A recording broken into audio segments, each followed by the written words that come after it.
Mayor, I'm going to call the roll. Sure. Mayor- Brenda, please call the roll. Mayor Reddy, Present. Commissioner Butler, Present. Commissioner Morse, You're on mute, Linda. Present. Commissioner Hattasol, Present. Commissioner Estabrook. Present. We have a quorum. Great. Thank you, everyone, for joining us here on our May 5th Tuesday meeting at 7 o'clock, our City Commission meeting this evening. We'll do the Pledge of Allegiance first. Okay, there we go. We'll just stand. I pledge allegiance to the flag of the United States of America and to the republic for which it stands, one nation, under God, indivisible, with liberty and justice for all. Okay, with that, we will move on to our proclamation. We have a proclamation for Manhattan Business Month. Brenda, would you like to read the proclamation this evening? Yes. Whereas bicycling is a clean, quiet, and energy-efficient mode of transportation. Bicycling is a healthy form of exercise and is a way to incorporate physical activity into one's daily routine, and bicycling can often be the fastest way to travel in Manhattan because of traffic congestion and scarce parking.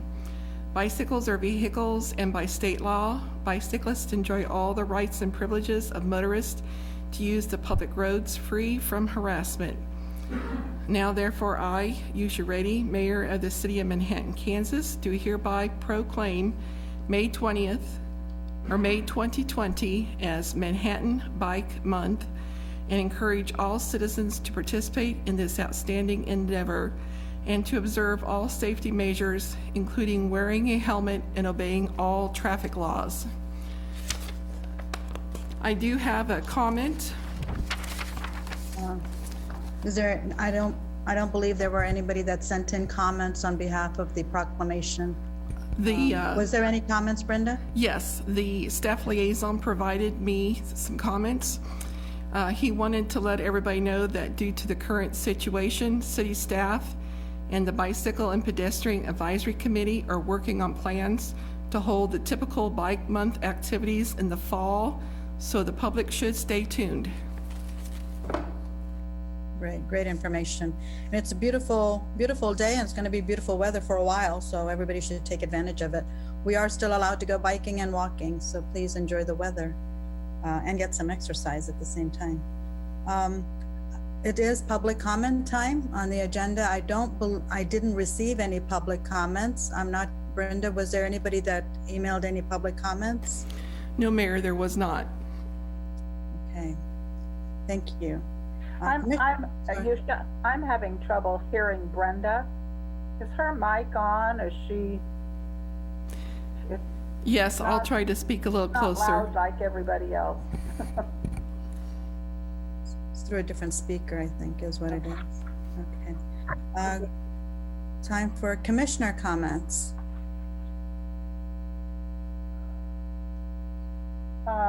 Mayor, Linda Morse.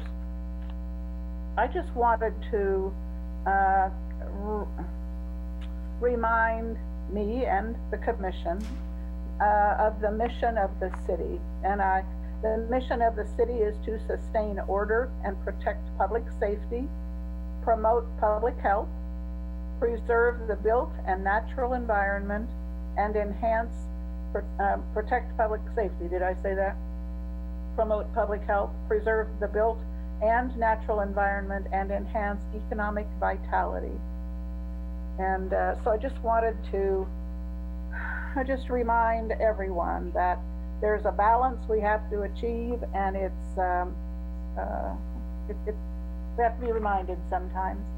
I just appreciate the patience and the people in our community. I think we are all stressed, and it takes a lot to keep this up, this sheltering, and So I just want to say it's completely natural to have some of the just unease that we have felt. I have felt this same kind of thing living in Northview in the past, when the water level would rise clear up to the top of the gates.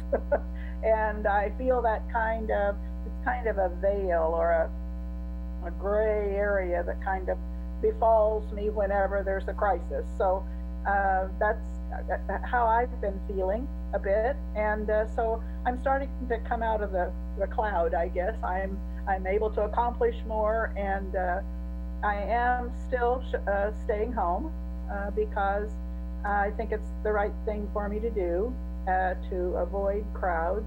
But I just wanted to compliment the community that we've been doing as well as we have, and certainly the leaders, all the agencies that have come together to make this as the most success we can. So having said that, that's enough. Thanks. Thank you. Other comments? Yes, Mayor, I have 2 comments. And again, I want to thank the community as a whole for all the small and big ways individuals have stepped up and helped each other out. Last meeting, I listed off several people and organizations that are doing some amazing work.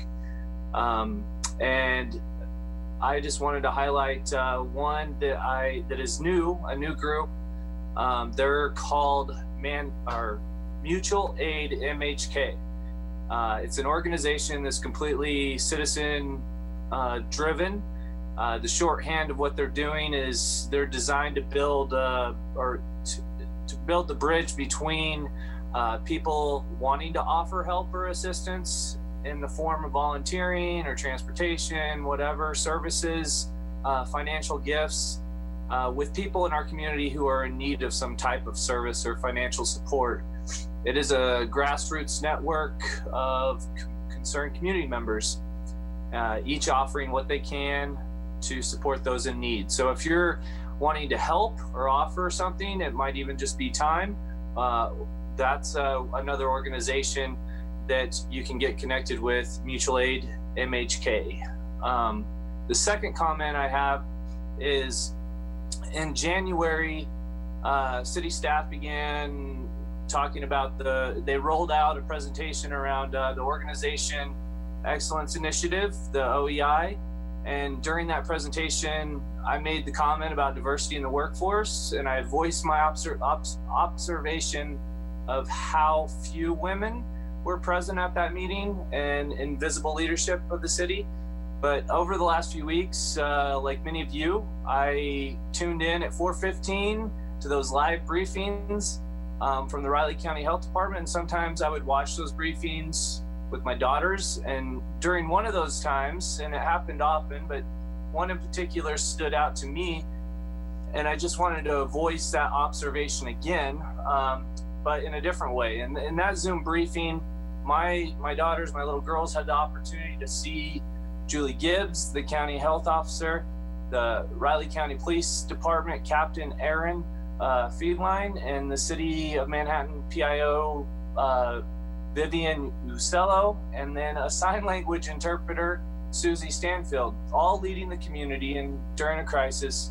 And that, of course, reinforced in my girls that they can grow up to be anything, do anything, and lead others in difficult situations. So since I was a bit critical in January of having so few women in leadership visible to the public, I just wanted to voice this observation that and thank everybody for doing their jobs. Thank you, Aaron. Other commissioner comments? I just want to mention, the animal shelter still working hard. And if you've got an animal missing, I see on the Nextdoor thing, people trying to chase down a cat or a dog that got away.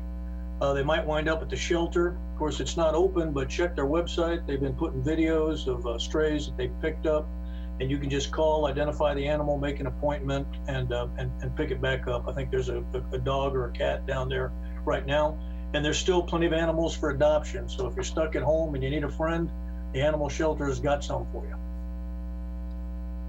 Thank you, Commissioner. Nope. Okay. Okay, I have a couple, well, Ron, would you like to speak a little bit about COVID or about the flood or anything? Not flood, the rains. We don't have a flood. Don't need a flood yet. Sure, thank you, Mayor. Good evening, Commissioners. Just kind of a quick update on our COVID-19 as part of our daily update. We're still holding We at can't 55 hear positive. Ron. It's not- Hello? You're speaking into the mic, maybe. Is that better? Yes. Maybe. We're still holding at 55 total positives. So we've had our second day in a row of no new positives. So that's been a good sign. We're still monitoring 21 active folks, and we've had 33 tests that are pending, and we have a total of 535 negative tests so far. We just want to also bring folks' attention to and thank the Manhattan Area Chamber of Commerce for the support they're providing the business community, and they have a business reopening question and answer hotline, and that number is 785-776-8829, or you can email them at info@manhattan.org. Again, that's info, I-N-F-O, @manhattan.org. They're doing a great job. We did distribute all of the 2,000 masks that we had available for the business community yesterday. So they have started a waiting list.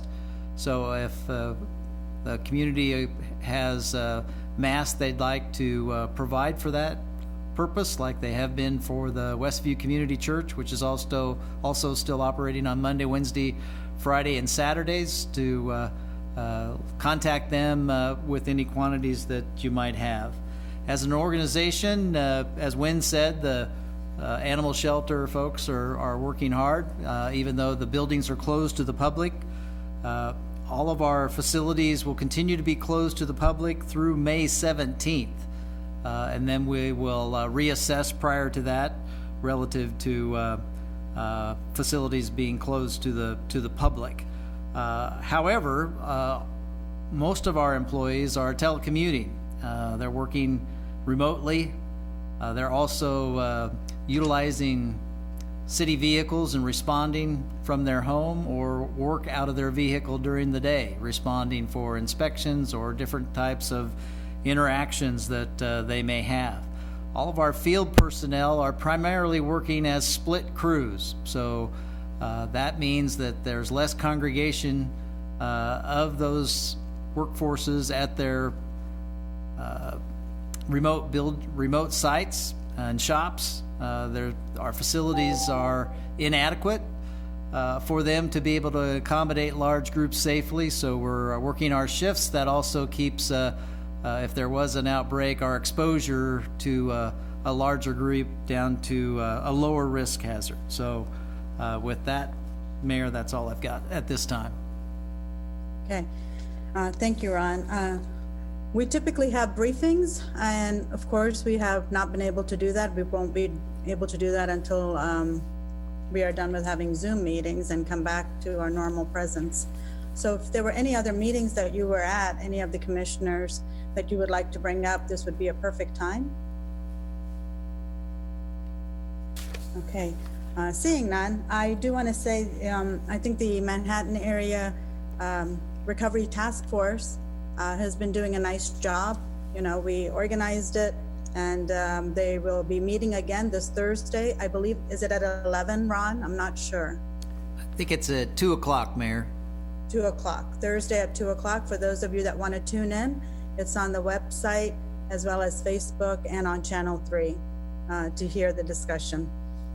And it's a good group of individuals, and they are taking the information back to their respective organizations or anybody else that wants to has concerns or questions or want to be part of that dialogue during this reopening phase. I think some restaurants opened yesterday, and some are going to wait till June or July as they figure out at what level they want to open up and make sure they have all the measures in, and just a little bit more cautious and looking for employees or what it's going to look like in the future. I think the ones that have opened up, I'm positive, I'm happy that we are thinking about moving forward in several of these organizations. And as phase 2 and phase 3 come up, we will go in a phased manner and look at the data as we move forward. The Manhattan MHK Clinical Task Force has also been a big part of that conversation, along with the Riley County Health Department, Governor Kelly's rollout plan, reopen plan. So all of it's been working well as far as I know. I haven't seen anything, but I know there's a lot of people out and about as well. One of the primary things that came out of Governor Kelly's comments was, of course, removing the stay-home order and having a phased operation for businesses in the 105 counties.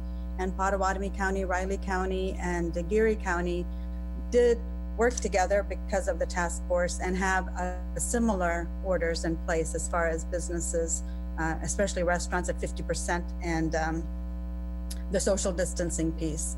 A big part of this is the mitigation that we put in place now, such as you still need to wash your hands as often as possible, wear face coverings when you're going to places, and the 6 feet distance as much as you can, as often as possible. In some of these areas, the face covering has become an issue in the sense that some are wearing them and a great majority are not. The face coverings are not necessarily for the person that's wearing them, to protect the person that's wearing them. It's to protect the people that are outside that you come in contact with. It's been a key factor with CDC and KDHE. When you are speaking, coughing, or sneezing, those droplets spread. And there's thousands of droplets that we don't even realize that as we're speaking to people. So if you are choosing not to wear a face mask, that's actually causing more harm to the individual that has the face mask or other individuals. The individual that has the face mask is actually protecting you. They're not doing it to protect themselves. It's so that when they're speaking, it's not going to go out onto somebody else. But there have been several communities that are trying to make sure more people adhere to it as a mitigating strategy. We want to keep our numbers low. So since we don't have briefings, I wanted our city to consider having a recommendation to have an ordinance in place to require face coverings. And the reason I say this is because wherever we go, people are outside a lot more in our stores, grocery stores, wherever you see them, without face coverings. And it's not healthy as when we talk about public health. And we've had issues when cultural shifts happen, such as they did after 9/11, and we started taking our shoes off at airports and having little plastic bags and not putting locks on our suitcases when we send them off into the air carrier. So this is a similar measure as a safety precaution, and I would like for us to consider that at our next agenda item. And that is something that I feel we need to do because it is a public health issue, and I do want to keep our numbers low, and we are going to have people moving around a lot more than what we anticipated. And this will help us as we transition into phase 2 and 3, and as more people come into the city of Manhattan. I think it's our responsibility to make sure we are addressing public health as well as the economy in our community. I want to make a comment about that. I don't have a problem with face masks. I go out and wear one for probably 3 reasons. One, I don't want to sneeze on anybody and scare them. 2, it might make other people feel better. And then 3rd, I don't have to shave when I go out. And that's probably the 3 reasons. But I'm absolutely against the city ordinance on this. I mean, we can put best practices out there. I just see that as an absolute nightmare. There's a number of people that refuse to wear face masks. That's their choice. You have businesses. I think Menards said, if you're going to come in here, you're going to wear one. That's fine. If you don't have one, they'll sell you one for $1. Otherwise, you don't come in. That's their choice, and I'm 100% behind that. You don't have to shop if you don't like it. But a city ordinance demanding face masks, that's out of control. And I'm not going to support that and don't want to see it on the agenda. I understand. I do think it's good to have a discussion. These are similar discussions when we had about having a no smoking ordinance as well as vaping. there was a lot of conversation before we implemented anything, and even then we were in a better place after we did it. So to me, this isn't a personal decision. I have to get groceries. We need to eat. So if I'm wearing a face mask, I'm protecting the individuals in front of me or people that are in the store. But if others are not wearing it, then I can bring it home to my husband. I can take those droplets and move them on to other people. And it's not so much about the person that's wearing them, so much as, like you said, when you sneeze, you don't want the droplets going on to everybody else. I understand there might be resistance to it, but I do think it's something we need to consider and have a discussion about at length, instead of just a 5-minute discussion. Mayor, I'd be willing to discuss it. I'm not, I think it would be difficult to achieve, given the number of people that already don't wear them. So you're kind of in, there's a rebelliousness taking place, rugged individualism or whatever you might want to call it, but certainly it's worthy of discussion. And I know that there's a discussion that is happening around the country. Some cities have implemented it as an ordinance or requirement. Some have nothing. Some are, just in between. So anyway, having said that. And enforcement will look different in many areas, but I will say I might need to talk to RCPD about this, and they would be part of the discussion as well. With the no smoking ordinance, I'm not sure they gave out citations. I'm not looking at people being reprimanded. People were very compliant with the stay home order, and those that weren't, for the where you have to have gatherings less than 10, I don't believe anybody went to jail for it. I believe RCPD or police enforcement was gently reminding them that, this is something that we have in our community, and it's one of the state orders. So I don't see people, just the enforcement piece being harsh as we are thinking. I think we don't give but people do comply to things that are required. A great majority of them do. And this is for the protection of other individuals. Mark, I saw you wave. Yeah. Well, the key to any of these ordinances is you got to have the consent of the governed. And I twitched because of people still on their phones when they're driving and doing stuff, and that's against the law. And so the people that aren't wearing masks now, unless you're going to arrest them, probably aren't going to continue to wear masks. And that's where I'm not sure. We can talk to the police about it, but I'd like to sure think that this thing is on its way out the door with the hot weather coming here. And so if we see any kind of a uptick over the next couple of weeks, then we can sure have the discussion maybe, but I wouldn't vote for it simply because at some point people are going to rebel against rules that they don't think are necessary and don't make enough sense to them. And if the cases keep going down, I don't think people are there's going to be, you'll get 50-60% of the people to do it because they'll abide by any law, but there's a lot of people that they want to know that the law makes a lot of sense. And I'm not sure if without some kind of a worsening of the situation, I don't think we're going to be able to sell that very well. Yeah, and like I said, thank you, Mark. It is worth the discussion. Also, when we did the no smoking ordinance, I don't know the numbers of people that were getting lung cancer in the city of Manhattan because of secondhand smoke. I don't know those numbers. What we did know is that it is happening, and that there was some precedence in our community, in the nation as well. And when the Surgeon General and all of them are recommending, just like the surgeon said, we recommend you don't smoke, but it's your option.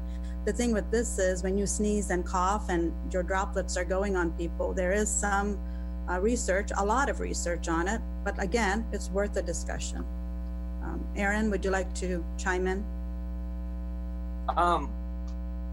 It seems I would be interested in if there's a recommendation from either the health department or the task force, then if they think that the city commission should be weighing in on it, then that would rise to a level where I'd be paying attention more. I tend to agree with Mark and Wynn, and that it's going to be really hard to enforce. If it's a recommendation and not if it's a resolution saying we want people to do this, then that's one thing. If it has any kind of consequences to it, that in the enforcement component is really not feasible, I don't see that even being something we should do.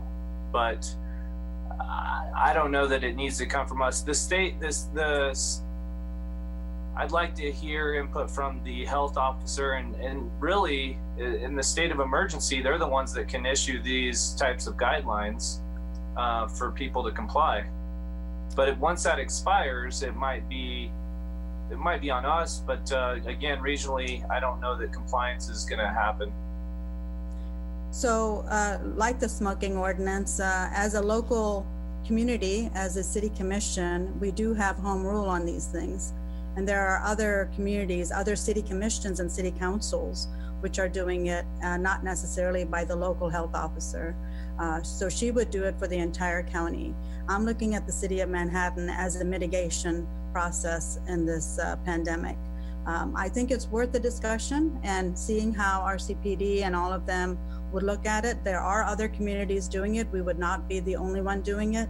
Prairie Village is looking at it. They've already introduced it and their city staff is looking into it. There is Alabama, Birmingham, Alabama. There are other communities that are looking into it. We can modify it to what fits to our community. But this, leave it to yourself, do what you choose. If you feel like wearing it, wear it. If you don't, that's okay. I'm sorry, that is being irresponsible and unacceptable. So I'm looking for another way to do this, because it's not about the individual that's choosing not to wear the mask. The individual that is choosing not to wear the mask is doing a lot more damage to the other people they come in contact with. And I'm not saying we're going to have 100% compliance, but I do think there is room for discussion in our community with stakeholders at the table, like we do vaping, like we did the no smoking ordinance, like we did texting. Nothing's going to be at 100%. Even the school zone speed limits, those are not at 100%. So I think there are a lot of individuals. We have to go to get groceries. We have to do a certain amount of shopping, and it's shocking how many people are not following it. And I think that's a distressor. I'm hoping the commission wants to look at it at least. I'd like to mention, it takes 3 commissioners to put something on the agenda, not just one. That's why I'm asking. I think it would be interesting, just survey the commission. How many people want to put this on the agenda, and I'm a firm no. Yeah, that's why I'm asking. No. I've already stated that I think it should be discussed. I guess I get to be the decision here, but what I don't want to, we can have the discussion, but I wish that we would be having more of a discussion about economic and budget concerns than going into the public health type of realm. I feel like this is going to take on a political element to it and divide people even more, not contribute, and it really, in my opinion, isn't our place. Again, it's the medical professionals to tell us how we should be the most healthy we can be. But if we want to have that discussion, I'm not going to stop it from happening. So there's your third for the discussion to have on a future agenda. I would really hope that it comes with some recommendations from that task force or the health department before we jump in front of them. So I'm in no rush to do that. Yeah. Well, thank you. I think that's 3, but I will say public health does result in a good economy at the same time.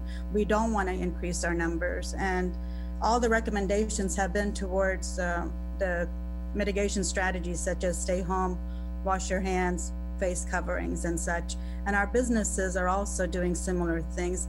the businesses are also reluctant on what's the responsibility of the consumer and the customer. And I think that falls on us to take care of that. And I do think it is a local city commission issue at this point. And I've gotten advice from the MHK clinical task force. All of them are just so close to saying require, but again, that falls on each city. A city ordinance flies on the whole face of that task force, where we tried to get a community approach where you have Geary County, Pod County, Riley County, everybody doing the same thing. And then you have a city ordinance that says something different. And now Riley County Police has got to worry about that inside the city limits, but not out of it. That's lunacy, absolute lunacy. That's what we did with smoking. I'd be curious can we agree that if the numbers keep going down, that it's probably an unnecessary thing unless Julie Gibbs and the governor and whatever, they pass some kind of thing that says this is not what this going back to work and people doing their thing with or without masks. If that is working, then I would like us to think that it's adding another layer when what is working is working. I just don't think we need to go there. If there's some kind of a rise in things and it becomes a bigger problem, that's one thing. But if it stays 1 or 2 cases and keeps dwindling, like I said, as the weather gets warmer, then there's absolutely no reason to try to crack down harder, because that's the kind of thing that people are not going to like, and it will become very political, like Aaron suggested. Well, I don't think people have liked me from the beginning from this, but the point being, it's public health. And we will have 2 weeks till our next meeting, so we can see and then. So we don't have a meeting until every other couple of weeks. I do think it's worth a discussion, and I believe strongly that people need to wear those face masks or face coverings, and nobody's doing it right now. So most people are not doing it. I won't say nobody, but there are a lot of people that are not truly concerned about it. So with that, I will move on to our consent agenda. Items on the consent agenda are those of routine and housekeeping nature, or those which have previously been reviewed by the City Commission. A commissioner may request an item be moved to the end of the general agenda.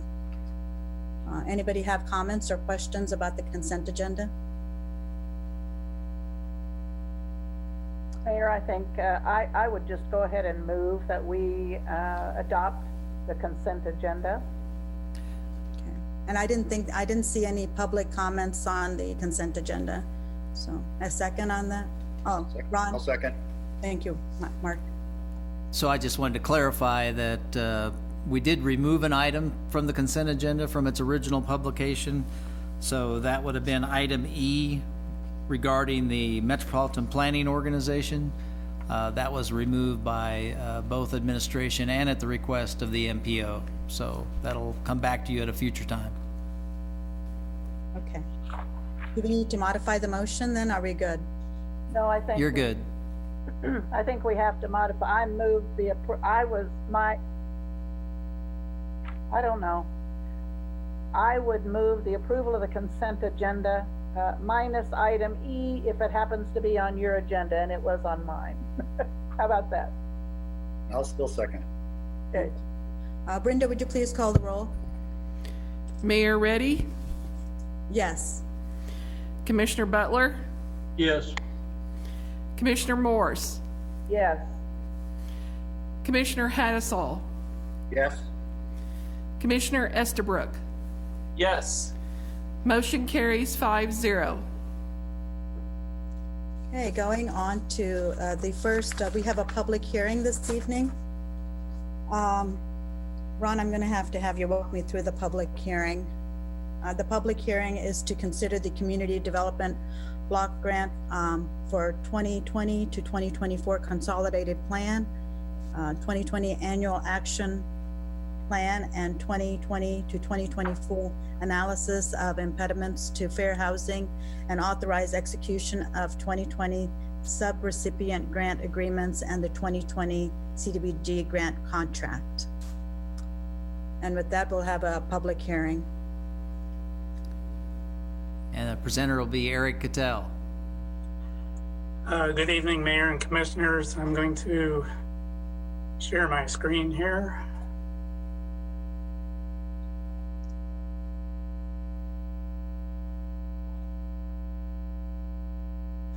So tonight we're looking at those 3 documents that were just mentioned, and you had a work session about a month ago on April 7th over these items. Tonight is actually doing the public hearing for HUD. And so I'll quickly go through this presentation. As you know, HUD is the administrator of community development block grants, and that's all directed for focused towards the national objectives to provide decent, safe, sanitary housing and suitable living environments and to create economic opportunities. Manhattan has been an entitlement city for since 2010, and we utilize the vast majority of our allocation to benefit low and moderate income households and neighborhoods within the community. The map that you saw the last time, the pink areas, well, first the yellow is the city limits. The pink areas are as per census data, those census block groups that are 51% or more of the population is below 80% of the median income. So those are the sort of the target areas, although some of our programs go citywide. For example, our housing rehabilitation program is anywhere in the city that homeowner income qualifies for assistance. So because we're an entitlement city, every 5 years we have to update our consolidated plan. That 5-year consolidated plan consists of the strategic action or the strategic plan. It has the citizen participation plan, the analysis of fair housing, and a number of other required documents and certifications. And then we also do the annual action plan, which this year will be the 2020 action plan. And that covers the program year of July 1st, 2020 to June 30th of 2021. The action plan that we're proposing for this year was developed with input from residents throughout the community and our social service agencies, as well as other city departments and agencies. And it provides a very detailed summary of how we're going to use the 2020 monies. And as you know, because we are a entitlement city, it's based on a computation that HUD does every year. Our allocation changes every year, and it went up slightly from last year for 2020. The annual plan for 2020, we have 4 basic program areas. The first is program administration, planning, and fair housing activities. That's limited to 20% of our allocation.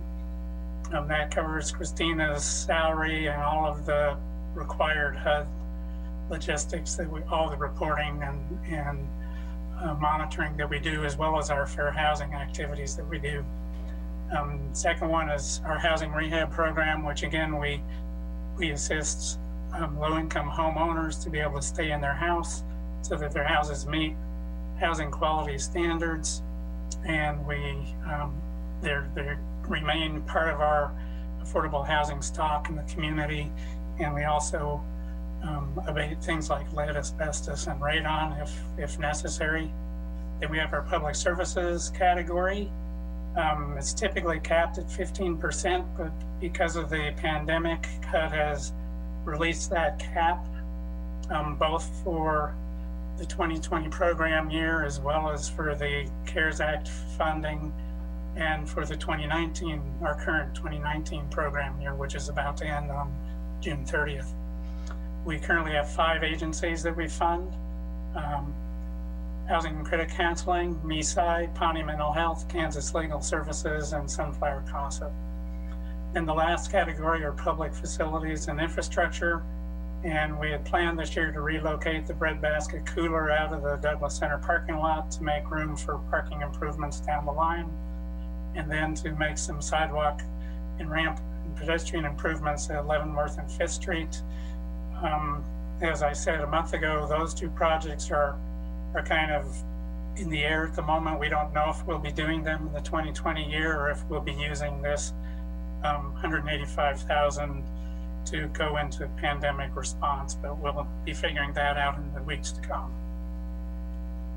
Just a quick cap of the process. Again, we started this last fall consulting with the community and the various agencies in town to develop ideas on how to use our 2020 money. In December, we solicited proposals from the various agencies in town, and then in January, the Social Service Advisory Board reviewed those and gave us input and prioritization. Then we and Christina primarily wrote and updated our three plans, the consolidated plan, the annual plan, and the assessment of fair housing from February to April. End of March through end of April, we had our 30-day comment period. And then on April 7th, again, a month ago, we had the work session for you to review the draft plans. And tonight is for the commission to hold that public hearing and then approve the plans. We need to submit them by the 15th for HUD to review so that we can then start our program here on July 1st. The next three slides I'm going to go through are not actually tonight's action item, but I wanted to update you just on the pandemic stuff. As you know, we'll get $328,000 plus in the first installment of CARES Act funds through HUD. HUD is recommending that we go ahead and approve our 5-year consolidated plan and the 2020 action plan, and then come back in a few weeks or months and amend our citizen participation plan to incorporate that 5-day comment period, a faster timeline, and amend the 2019 action plan to identify CARES Act funding and describe kind of broadly how we propose to utilize that funding. Just a reminder, CDBG funds cannot duplicate benefits from other federal, state, or local funds. They're considered funds of last resort, although we can use them as our local match for any federal funds that might require local match. Since the April 7th meeting, city staff has been in contact with many of our local social service agency providers, as well as USD 383, and thanks to Commissioner Easterbrook, he kind of helped get that discussion going with the school district. But again, to begin discussion on identifying projects and uses potential for this COVID funding. Just quickly, the eligible activities that the COVID funding could be used for, and you've seen some of these before: building improvements. We could rehab facilities for treatment clinics. We can rehabilitate or construct group living facilities to centralize patients that are undergoing treatment. We can acquire or lease a hotel to expand hospital capacity. We can provide assistance to businesses, particularly to manufacture medical supplies. We can provide short-term working capital to businesses, particularly that are at risk of losing jobs held by low and moderate income individuals. We can provide assistance to micro enterprises that provide medical, food delivery, cleaning, or other services to support home health and quarantine activities. Then under our social services, again, the 15% cap has been removed, and there's a number of things we can do there with regard to testing and diagnostic locations, increasing capacity of targeted health services, provide equipment, supplies, materials, assist with delivery of meals on wheels to quarantined individuals or individuals that need other assistance to maintain social distancing. And then finally, under planning and capacity building, we can use some of this money to actually gather data and develop emergency response plans. So again, we've just completed the 30-day comment period. Tonight, the Commission's actions are to hold the virtual public hearing and then approve and authorize submission of the consolidated plan or 2020 action plan, and then the analysis of impediments to fair housing, and then authorize the mayor and city clerk to execute our separate recipient grant agreements, and that's for those 5 social service agencies. And also then approve the grant contract with HUD when they send it to the city.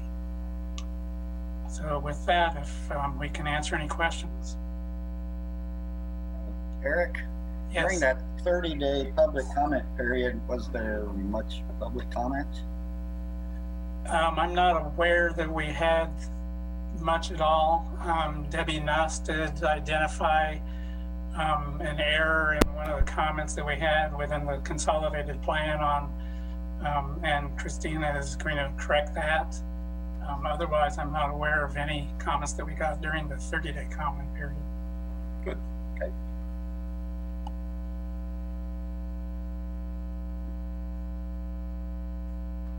Questions for Eric? I'll just comment real quick. This is Aaron Estabrook.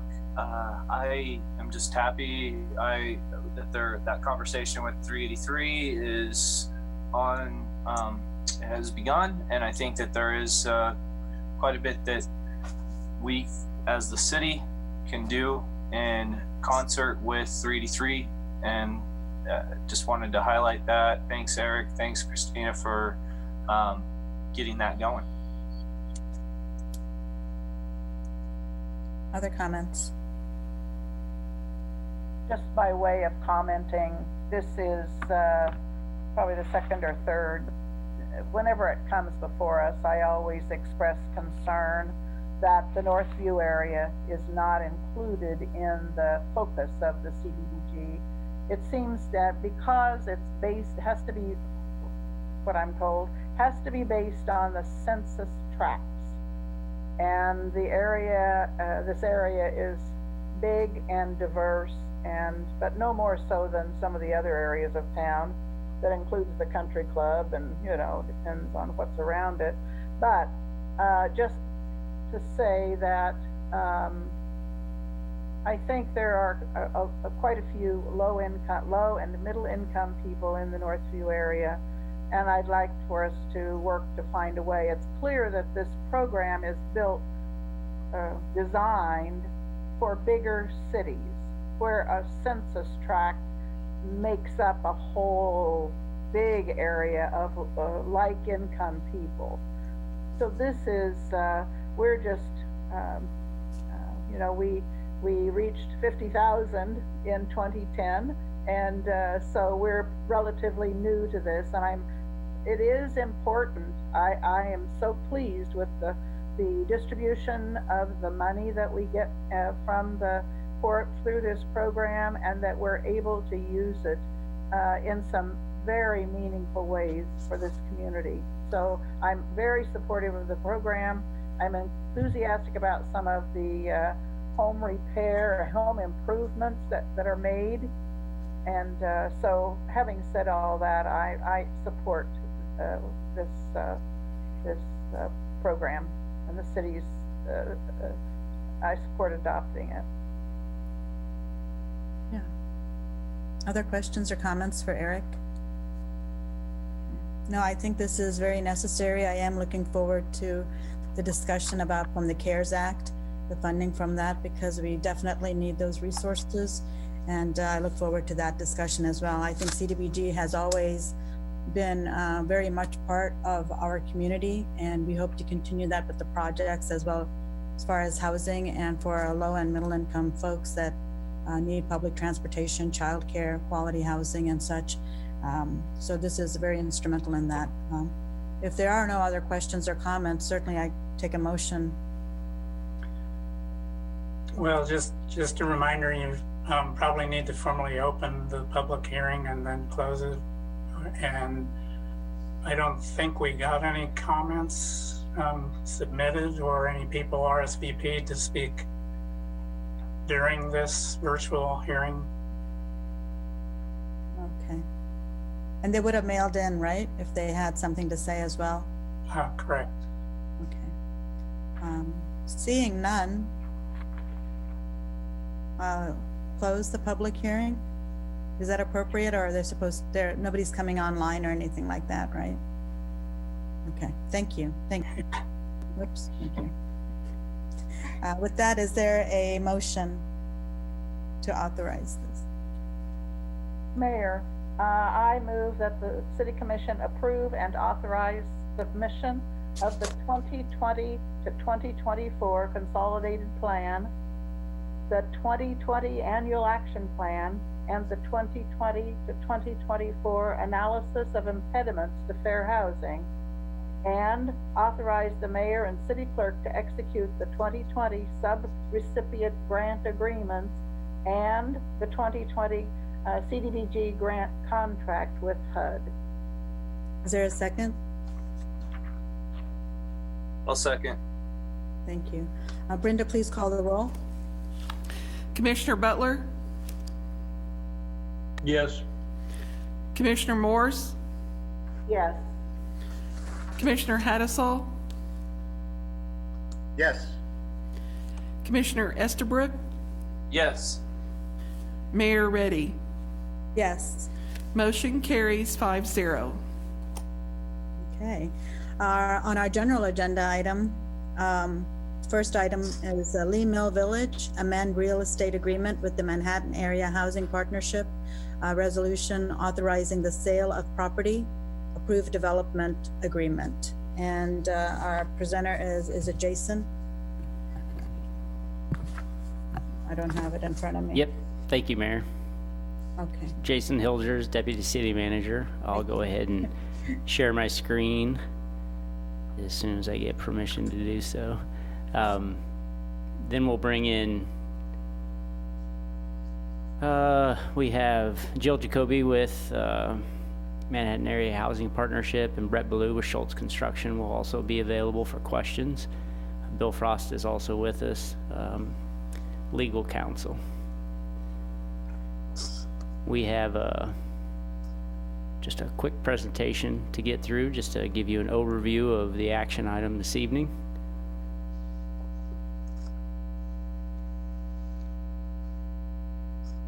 Everybody seeing that okay? All right.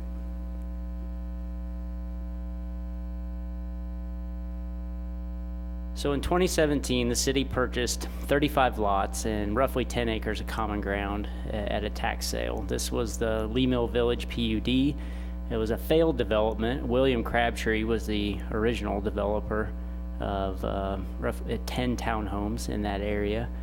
He had obviously about 45 different lots he had planned to build on. 35 remained vacant. We had covered 6 years of special assessments and taxes, just around 600 grand prior to going to that tax sale.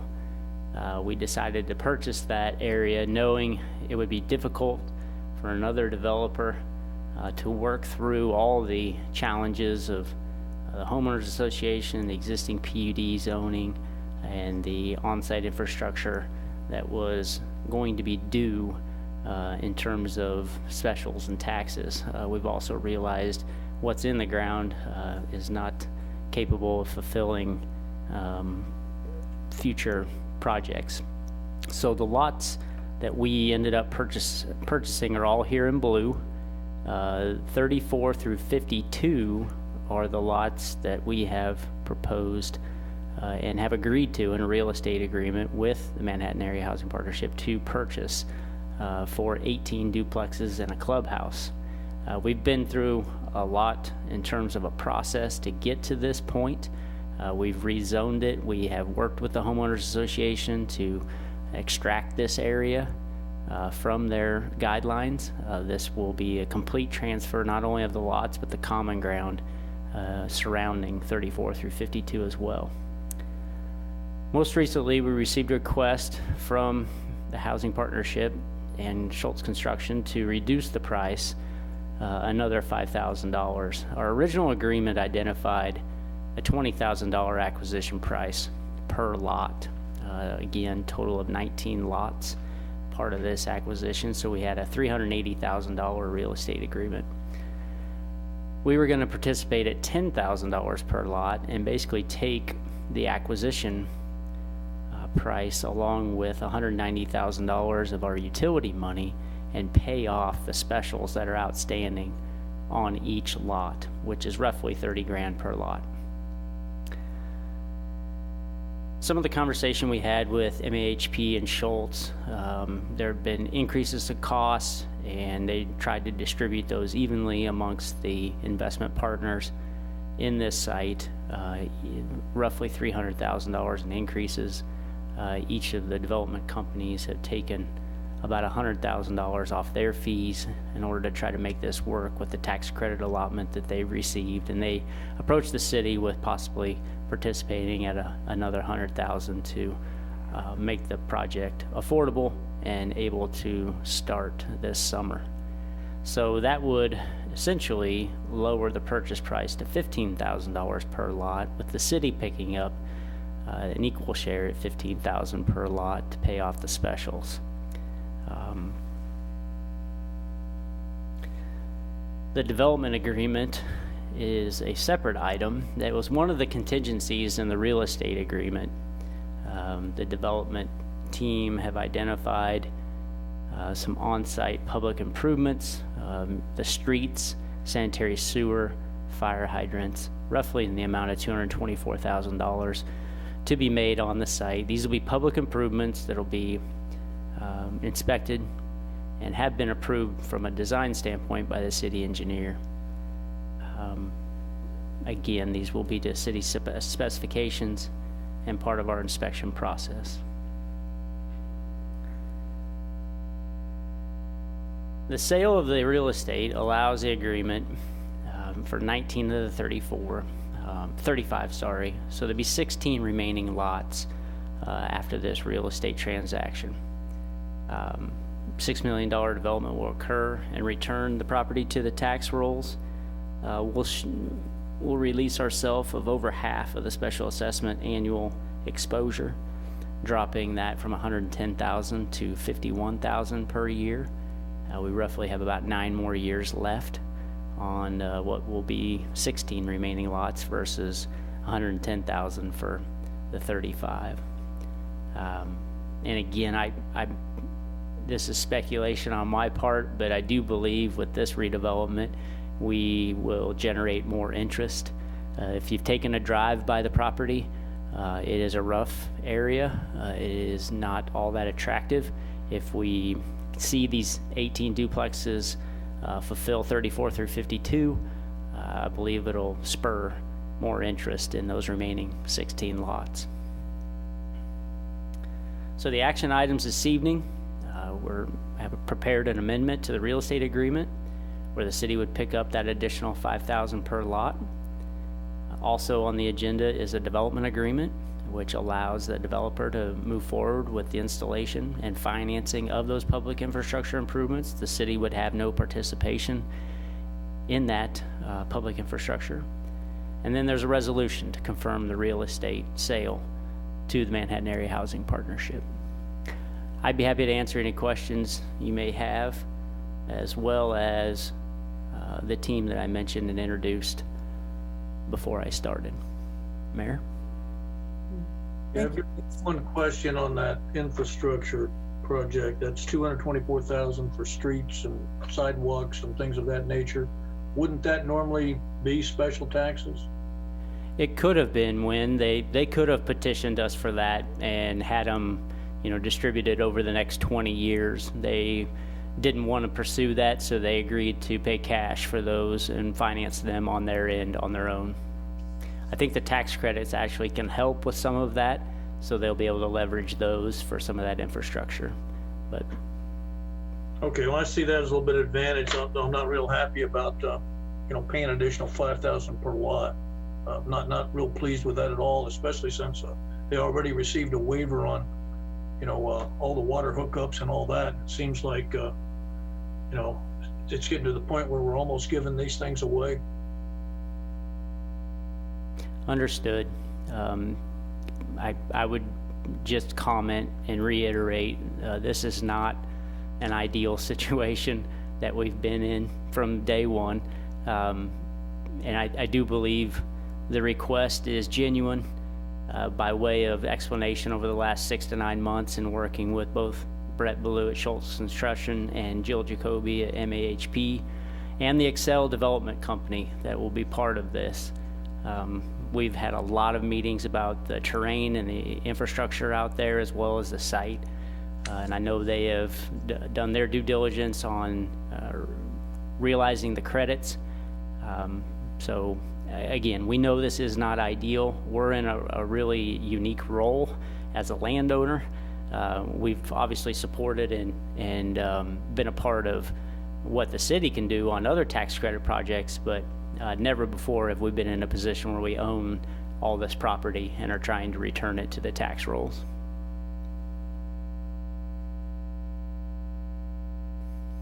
Jason, just one more question. Will we be asked, will this cost the city more at any stage coming up? Or is this the last, as Lynn described, the last time that we would have to take a reduction in what, our expectation as the seller? My understanding, Commissioner, is they plan to close in June and start construction. Both Jill and Brett can comment on that though as well. Okay. So, Jill, will you be asking us to waive anything else, or are you ready to build? Can you hear me? Yes. Yeah. We will be ready to build, and we don't have any, we will not be asking for anything else at this time or in the future that we know of. That's important. Thank We you. wouldn't go that far yet, but yes. Other commissioner comments or questions? Thank you. Yeah, I have a comment in regard to the process, I guess, and not so much, it's just very troubling that so much has been asked for, but from the city without a ton of transparency, at least at the commissioner's end, of what this process, and I know that Jason had mentioned, this is not ideal. This is a unique situation. And so I'm taking that for what it's worth. And I understand what we need to do to potentially move forward on this project, but in the broader sense of a precedent setting idea, this is not the way that we, or at least I think the city should be doing business, or with different independent housing authority, with any nonprofit community housing development organization. I'd like to see a lot more information about what what's going to be involved in the building. And I understand that that's, it's going to serve seniors, it's going to serve people 55 and over, median income 40 to 60%, and that's wonderful. I'd like to see the data on that and what it looks like, but we don't have that, and unfortunately, maybe you can answer some of those questions. Is this meeting the need? We've as Commissioner Butler mentioned, previous commission allocated waivers on the hookups of 36,000 or more, and now this is another 95,000 change in ways. It's a lot of money and not a lot of transparency, and I just want to see that change going forward. Another reason I would be an advocate for that housing advisory board, so some of this can get flushed out there rather than just between you guys and us at the commission table, where there's a lot of unknowns, and it's not necessarily your fault.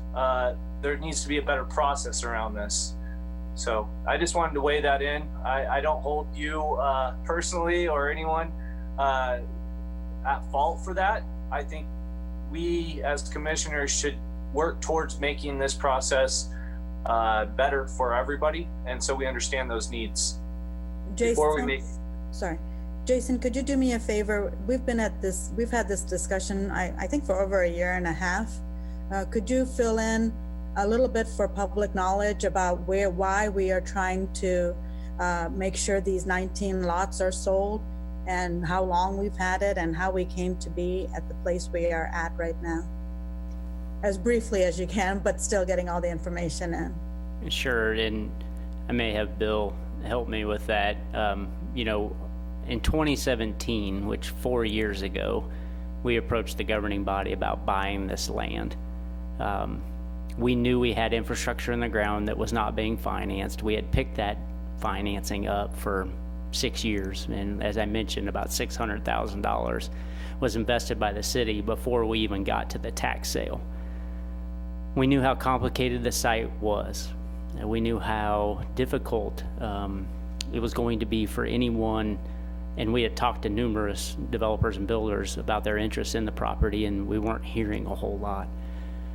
The townhome concept, even at Four Winds, which was another failed development in the community just a year or two prior, sold a lot of lots at the tax sale.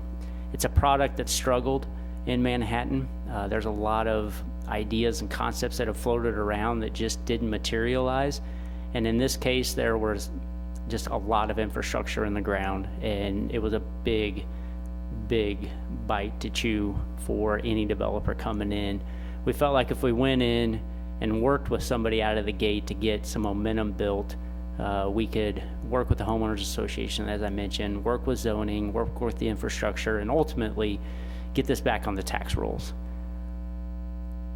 I credit Tim Schultz and Brett Ballou really for coming forward, and they've leveraged other tax credit projects in town, and they've worked with the Manhattan Area Housing Partnership.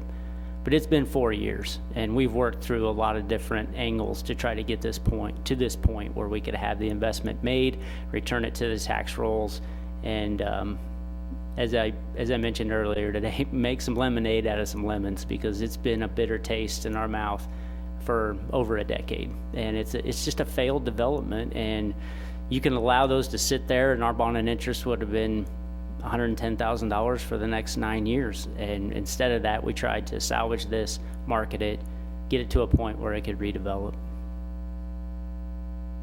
Yeah, I'm sorry, Commissioner Estabrook and Commissioner Hattusall. This was going on for a while, and otherwise, we've had lengthy discussions about it.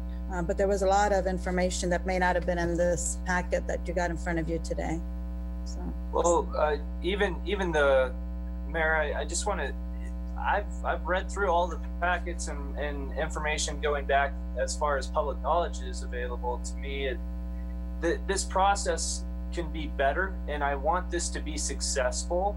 I want affordable housing to be successful, and it just we haven't ironed it out in a way that makes it smooth and transparent for people that are in the community. Well, the worst thing we could do is have this or any entity fail, and then that sours the pool for the entire mentality of affordable housing. So I just want to make that clear that going forward, maybe we can do things differently, and that's where that housing advisory board and other things that we can do. And I appreciate all the work Jill does, and I want to see us expand that ability and make it more transparent for everybody. Thank you. Mark, did you want to say something? Yeah, I'm going to hold my nose and vote for this for a couple of reasons. That if we can get it off, some of that off the tax, or get it back onto the tax rolls to where it's generating money instead of continuing to lose 50, 60,000 a year, that's almost enough by itself to vote for it. But yeah, if we can cut down the amount of money we're paying for specials and getting absolutely nothing, that's very good. And this is the one sort of thing I think the city can do when it comes to affordable housing is try to facilitate stuff like this. It's at a reasonably low, well, even though it keeps going up, it started out as a reasonably low-cost way for the city to help provide some affordable housing. And so there's a lot of things that are going to cost a lot more money to provide affordable housing, I think. And this is one that, if we can get that back on the tax rolls, generating some income, get it the neighborhood looking nice, and decrease the city's overall exposure, I think this apparently is the best thing we're going to get out of this, and at least we've got something instead of a continuous money pit. Agreed. Other comments? Yes. Several years ago, when we decided to purchase this at a delinquent property tax sale, I don't remember knowing what we were going to be getting into. And maybe it could have been predicted, but I'm interested in closure on this and getting it back onto the tax rolls, as has been stated.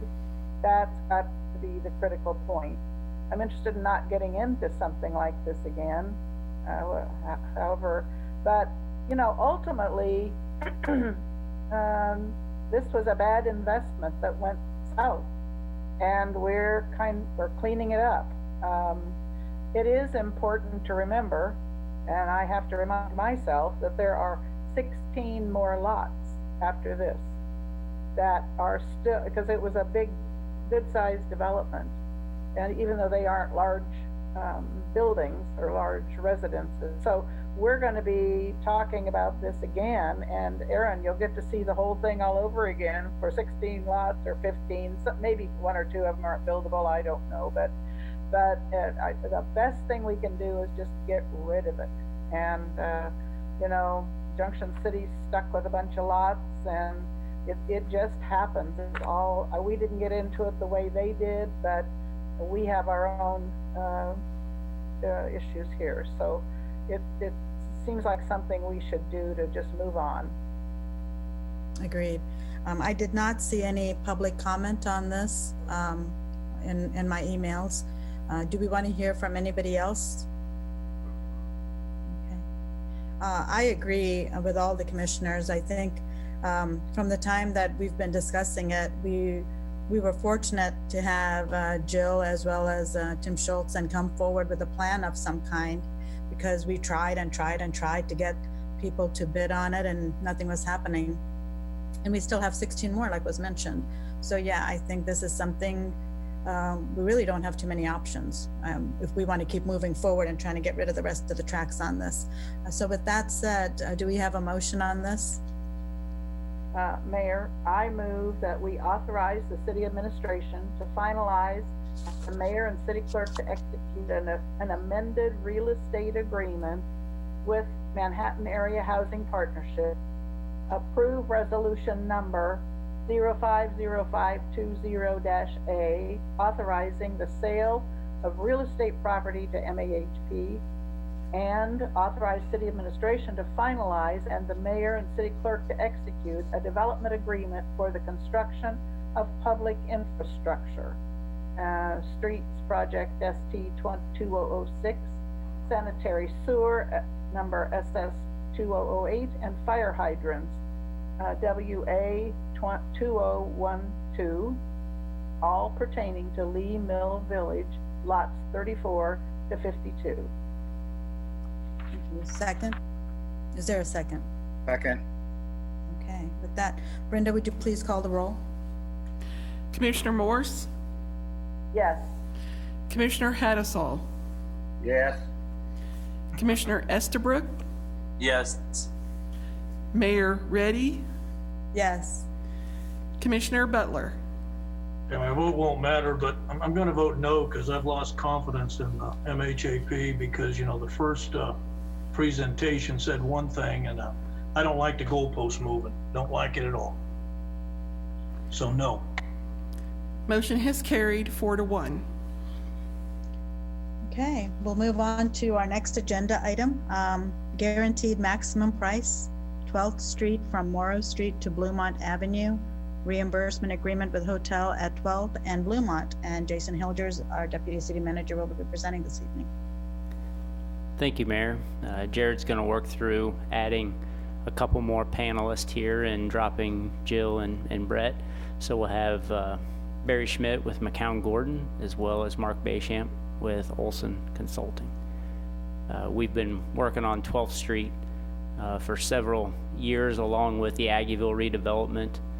We hosted a work session with this governing body back in February to get opinions and input on the type of improvement we would go ahead and bid out for 12th Street.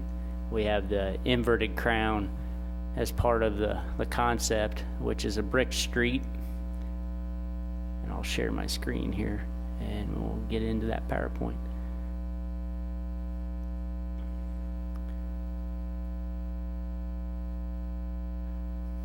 So as I mentioned, we went through a process to select the type of improvement we wanted to see on 12th Street. This is our team, McCown Gordon. We hired as a construction manager at risk. Olson and OHH have been our civil and landscape architects. And the courtyard by Marriott at 12th and Bluemont, we also have an item on the agenda this evening with an agreement to reimburse the city for a water line that we will construct as part of this project. As I mentioned, we had some concepts in front of the commission a few months ago.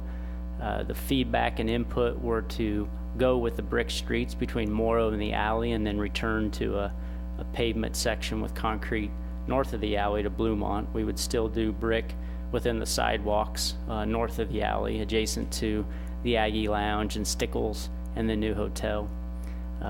The area between Morrow and the alley obviously would have enhanced improvements with shade trees and bench seating, some possibilities for outdoor dining. Again, we won't be constructing the outdoor dining. Those are just there for display purposes.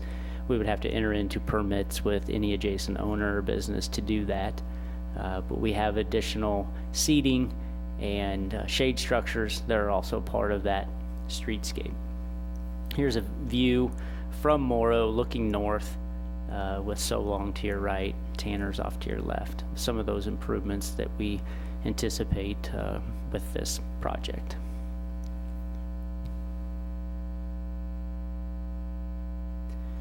As I mentioned, February we received that feedback on how to proceed. April and May we've been working with McCown and Olson on getting that finalized design out for bid, as well as drafting and getting concurrence from the hotel for a portion of the water line.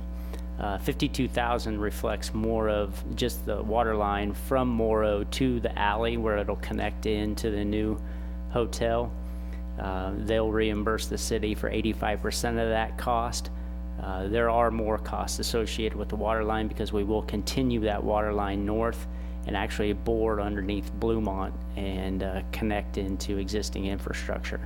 That water line then will serve both the hotel, but it'll also create some redundancy within Aggieville and accommodate our businesses in that district a lot more than they are today with newer infrastructure.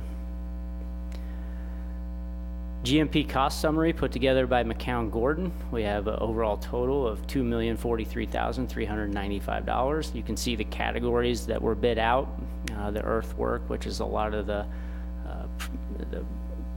pre-work that takes place to remove any existing infrastructure. We come back then with our utility package and our concrete and landscaping, the masonry, and then some of the more detailed items there with traffic control and the electrical components that'll be part of that streetscaping plan as well. Project timeline is set to start on May 18th, which is a little less than 2 weeks away. A bulk of the construction will be completed by October of 2020. We will have some remaining sidewalk and streetscape that'll wrap the hotel and down Bluemont towards Cocobolos. That'll happen probably closer in the winter time or in the following spring as the hotel reaches completion. We will close 12th Street between Morrow and Bluemont, but we will keep those sidewalks in place that access all the businesses. 10 parking stalls south of the alley will be removed and not replaced. So a lot of those patterns for pedestrians will continue to be accessible not only during construction but after. Folks will need to find other places to park to walk in to that area. More deliveries will occur on Morrow. This will be similar to what occurred during some of the prep work for the hotel. The alleyway was under construction there between the Tanners and the hotel, so a lot of deliveries were coming off Morrow. This will have to start up again and continue through October. The traffic plan is also here and within the packet. You can see on Bluemont, we cut out and created a temporary left lane turn in there, so the left-hand turner westbound on Bluemont will be able to turn into the gas station. We'll close that turn in on 12th Street and 12th Street itself, but we will remain with some access there to the gas station and the liquor store during construction. We still need to work out some details with some property owners to reconfigure those 3 stalls adjacent to Stickles and the gas station convenience area. But we hope to gain that in the next couple weeks. That'll allow people still to park there and access Stickles for their dry cleaning. But as I mentioned, this road closure will occur May through October of this year. Financing, the city did issue a bond resolution project authorization in May of 2019 for $2.3 million. We anticipate using a combination of water and storm along with potential excess TIF and then bond and interest supported by future EcoDevo dollars or other revenue streams within that bond and interest fund. The new hotel adjacent to this project will generate $250,000 a year for a 20-year period. It'll be a sizable investment and return on the tax increment finance district. If you recall, some of our early projections had anywhere from 15 to 20 million being generated within the district over the 20-year period. The hotel is significant at anywhere from 1/3 to 1/4 of that total revenue. We also anticipate this debt rolling in with the parking garage and structuring a 20-year debt service, which will allow us then to align both of these projects with that future revenue from the tax increment finance district. We have new market tax credits on the horizon for the garage, which will then allow more money from the TIF to be used in streets and streetscape. Economic development sales tax we've talked about over the past. Even the 0.3 had an allocation for Aggieville, and it will more than likely be part of future discussions for either a renewal or a replacement of the economic development sales tax. We have had some early conversations about CARES funding. There's a number of federal programs that are looking for investments in these distressed areas due to COVID-19. We feel like we have a shovel-ready project ready and teed up, and feel like this could assist with that overall debt service. So action items this evening include accepting that GMP and authorizing construction, as well as authorizing that development agreement, which is a reimbursement for that water line for the hotel on 12th and Bluemont. Be happy to answer any questions at this point. As I mentioned, I know Barry Schmidt is here with McCown Gordon, as well as Mark Beauchamp with Olson, if you have any questions of them. Mayor? Thank you, Jason. Questions for Jason Mark? Oh, you're on mute. Got you on mute, Mark. There you go. 650,000 for the decorations. I can't remember what the word was. Streetscape, yeah. Yeah. Wow. That's hopefully not the very top of the line on everything that is there. Is there no way to make that $500,000 or something a little less scary, since that's easily the most expensive part of this whole thing? But I know you got to make things nice if you're going to do them, but that seems really nice. So we have a breakdown. I asked our consultants to have that. I could go dig it out of my files if we want to look at it. When we came and looked at those 3 scenarios in February, we kind of showed an A, B, and a C. B and C had less of those amenities, knowing that's really where you're going to cut cost if you're going to get into this thing. We seemed comfortable with going with A at that point in time, so that's what they bid out. We're at a point, obviously, where we're ready to start. If we want to dig back into those numbers or if the commission as a majority just says, hey, we only want to spend X, we can go figure that out as well. I was just curious, maybe one of the people with McCown or the Olson guys can kind of talk about what what part of that drives up the cost so much? Barry, you want to take a stab at that? So I want to clarify the numbers just a little bit. There are some other costs that are included in those numbers, so just be aware that those aren't the true subcontractor numbers and dollars that are being spent. There are some fees and contingencies that are rolled into those line items just for sake of simplification and clarification there.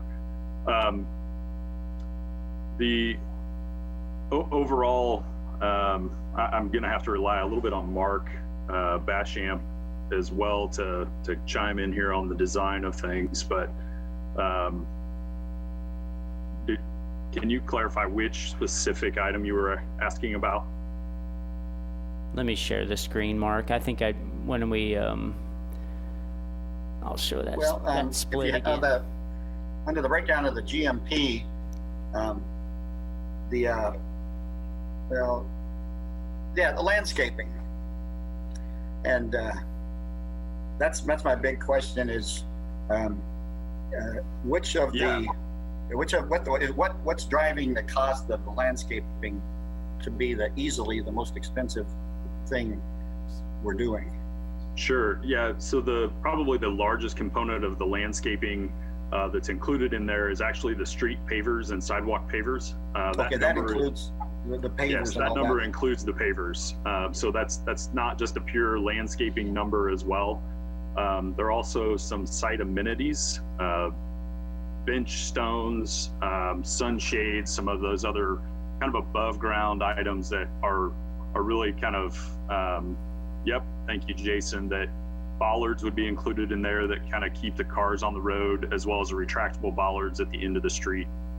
So really I would consider this everything that's from the street paving level and up is what would be included in that landscaping number. Okay, yeah, I guess the pavers is probably the big part of it. The concrete for the site would just be the exposed concrete and then the concrete under everything, and then all of the landscaping stones and, okay, I can understand how that would get a lot more expensive than that. I was thinking it's like $650,000 for trees and plants. That seems a little high, but with the rest of that, it's a whole lot, makes a lot more sense. Yes. This not only includes this area that you're seeing on the screen, but we turn the corner and, as I mentioned, head towards Coco Bolos on Bluemont. So we'll have a similar look and feel on the north side of the hotel, and then in front of Popeyes, Starbucks, and Coco Bolos.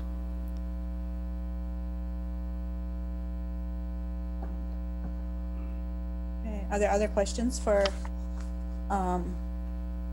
other commissioners? Mark, did you want to add something in, Mark Bisham? No, he covered it. Barry covered it. I was making sure that he had the brick was in that. So.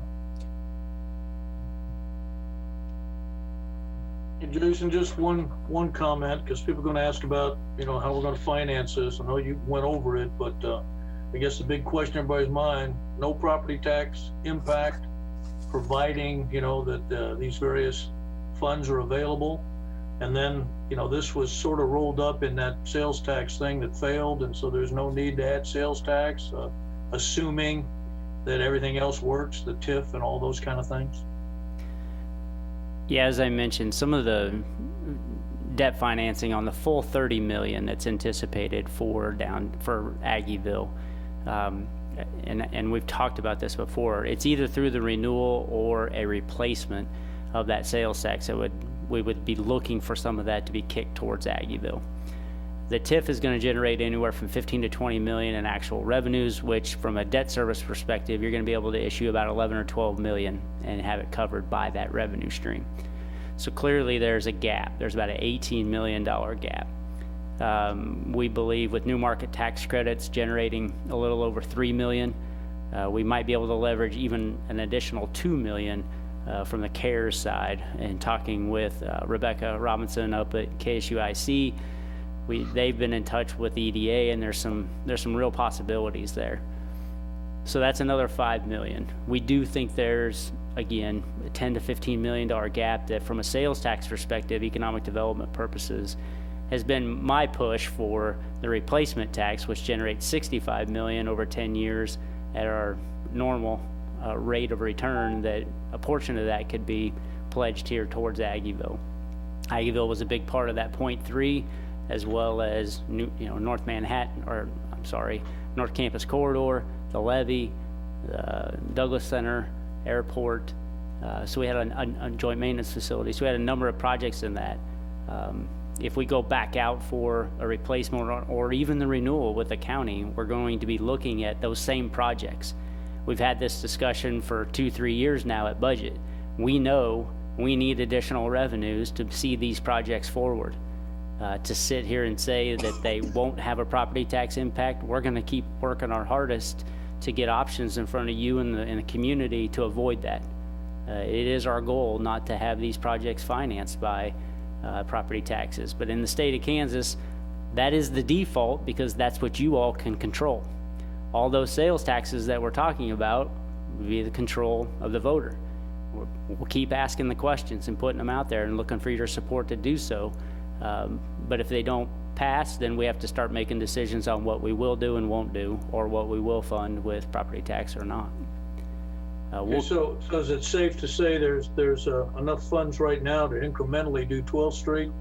But by the time we get to the garage, I mean, I might vote yes on this and no on the garage.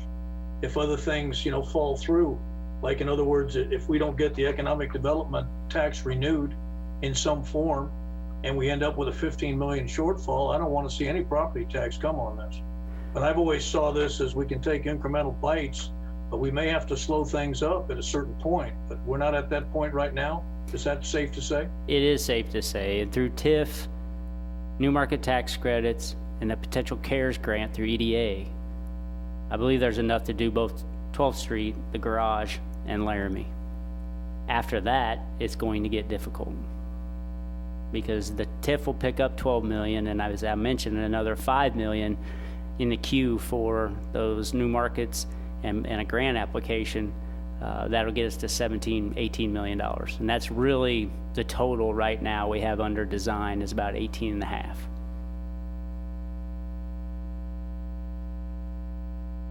Okay, so that would tell me we're not overcommitted yet, and that's what I want to be sure we don't do, that we stay within there. And when it comes to crunch, where all of a sudden the money's not there, or the Eco-Devo renewal tax fails, then so be it.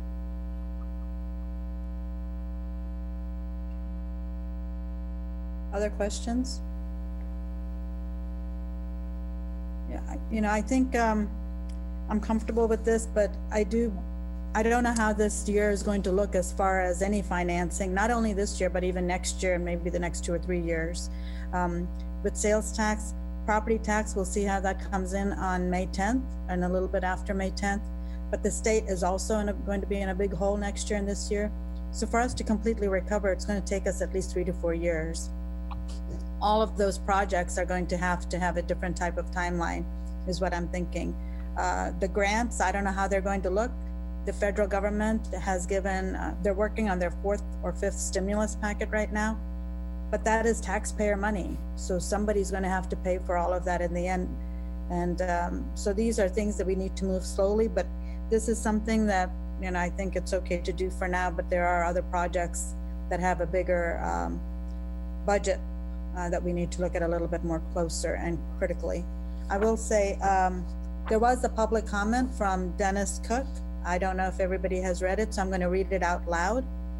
Is this a good time to do that, Ron? Sure. I have it in front of me. Okay. So this is Dennis Cook, Aggieville Business Association Executive Director. The Aggieville Business Association Board of Directors is 100% in support of the 12th Street redevelopment project. This is the first step in the revitalization of our vibrant historic business district. We are excited to begin the improvements that will lead us to a more pedestrian-oriented urban shopping and dining area. Our goal is to be a catalyst to promoting the general and economic welfare of the city of Manhattan. We love MHK and thank you for your consideration. And that was the only public comment I received. Okay. With that, is there a motion?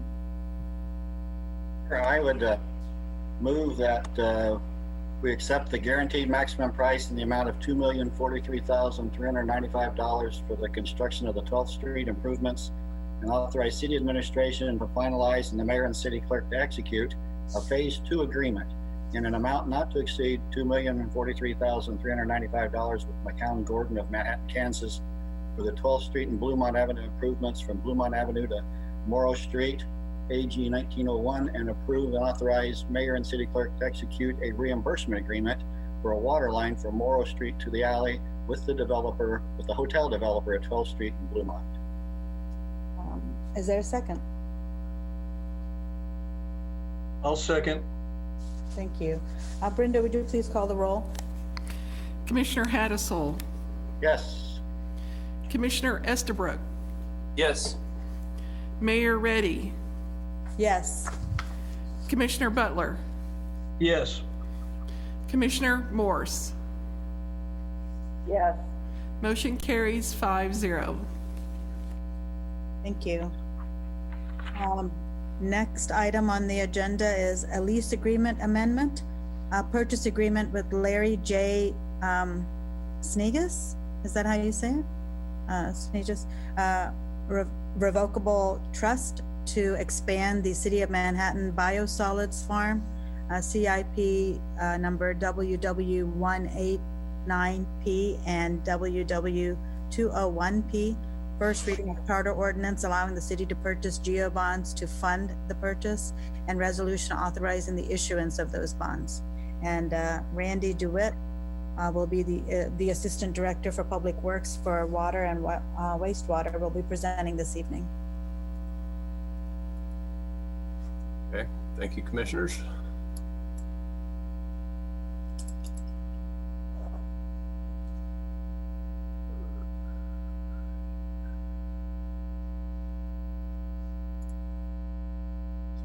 One up.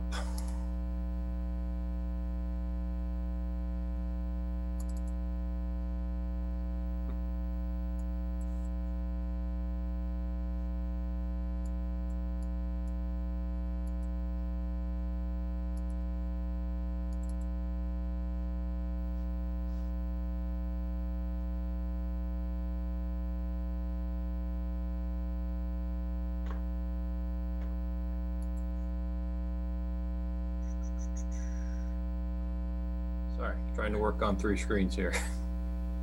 It's working when you share it, Randy. We're seeing it. So Okay, if you share the PowerPoint I will do it one more time. and then just go full screen once you.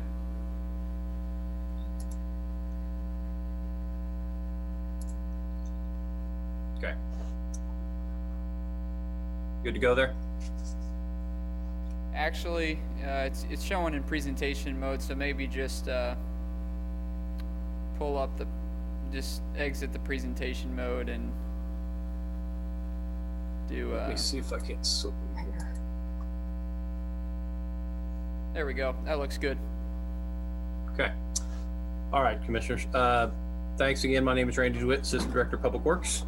Just going to talk a little bit about this purchase agreement we have with the Snegas Trust for the expansion of our biosolids farm. We also have a charter ordinance that will need to be adopted in order to proceed with some of the financing with this project. And another item that's going to be associated with is an amendment to an existing lease agreement we have with the Snegas Trust so that we can commence with farming operations in the year 2020 and proceed with utilizing one of our tenant farmers to farm that property instead of the farming management for the Snegas Trust. So I think you've all seen this map in your packet. It's just an overview of our biosolids farm with the yellow properties being city-owned property, the red properties being leased, the Snegas Trust property, the orange land being leased property from Star A, and the blue being track 2, which is another Snegas track that we're looking to purchase with this purchase agreement. Just a little bit of background on our biosolids program, some of the principles and regulations that we work with. And just to start off with talking a little bit about our wastewater process, and it's basically split into two streams of treatment, with the liquid treatment process being what gets discharged to the Kansas River, and the biosolids process, which ends up with treated biosolids being applied to ag land. We call them biosolids, but I want to note that these biosolids are 97% water, so they're actually a liquid sludge. And these solids, these biosolids, go through an aerobic digestion process in order to stabilize them before application. We have 2 application seasons where we apply biosolids to the surface. Generally in the spring, from February to May, we'll apply before seasonal planting. And then again in the fall after harvest, we'll apply again, whatever we may have reserved in our lagoons on the biosolids farm, to try to empty those for the next year. I mentioned we have 2 ways of applying. Typically we surface apply, which is basically we're spraying it directly on the ground. And occasionally we may have to directly inject the biosolids into the ground. There's a certain set of criteria that would lead us to have to do that. And I can get into that more detail if you'd like, but I'm gonna keep moving on. So the next component of the program is really application rates, and we've got 2 options when we determine how much we're going to apply. Default for KDHE is 2 dry tons per acre. That's really a rate that is more applicable to other municipalities that may not have the means to go. It's basically a minimum that you can apply without having to provide a lot of justification through complicated calculations, which we'll talk about here in the agronomic rate. But the second means is applying at an agronomic rate, which is calculated. You cannot exceed that agronomic rate, and that is basically a function of crop type, crop yields, and soil nutrient levels and biosolid nutrient levels. We test the soil once a year in order to determine how much nutrient is in the ground prior to planting the following year. We do that once a year. And then on the biosolids nutrient level testing, we actually have to do that quarterly. And so we're sampling the biosolids that are in the storage lagoons at the farm. Some other considerations are mostly environmental considerations that are specific to our site in our efforts to be what I would say environmental stewards of the property and of the Kansas River. We have to deal with conditions where there's a high groundwater table at our farm. There's also very sandy soils, which both of those combine to lead to high infiltration rates. So it's very easy for the applied biosolids and the nutrients within them to percolate through the soil and get to the groundwater. So the way we run our program, in a sense, is it's somewhat conservative in the fact that we're trying to protect the environment, because we have a pretty fragile ecosystem here. So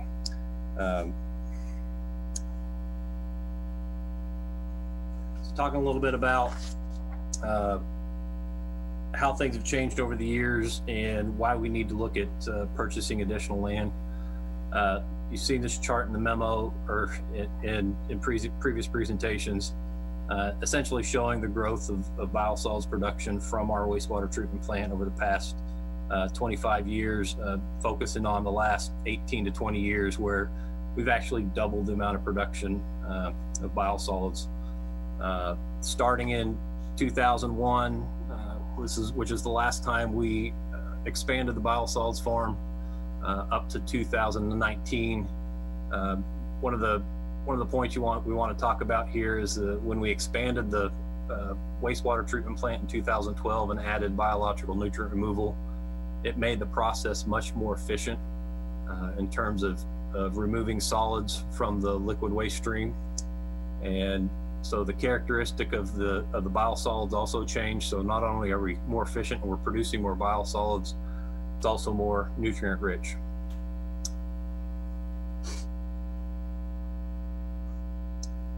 So getting into some reasons and land resource needs and why we are looking to acquire the leased land. And the primary reason for this is quality control over the farming practices. I mentioned that, you know, one of the factors in determining how many gallons we can apply to a certain portion of a crop field. Quality control of the farming practices leads to higher yields, and higher yields leads to maximized application rates. We've dealt in the past with the cooperating farmer with the Snegus Trust has been a little lackluster as far as the yields that they produce. So it tends to make management of the biosolids program a little more difficult when it comes to farming this particular piece of property. So we would like to be able to purchase that property in order to prove the quality of the farming that goes on there, to help really make the management of the program a little bit easier while considering some of the environmental factors that we talked about a little bit ago. Really just a simple graphic that talks about, you know, how increased yields leads to increased agronomic rates, which when you talk about agronomic rates, really what we're talking about is, you know, the amount of nutrients, the nitrogen and the phosphorus that are taken up by the crops, and then the increased application rate.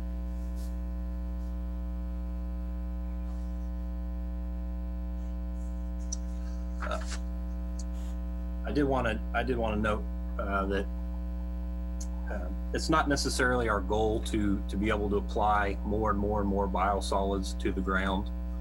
I mentioned we're trying to be stewards of the environment, and what we would really like to do is avoid scenarios like we've had in the past 4 to 5 years, where the farming practices have been so substandard that there have been little to no yields.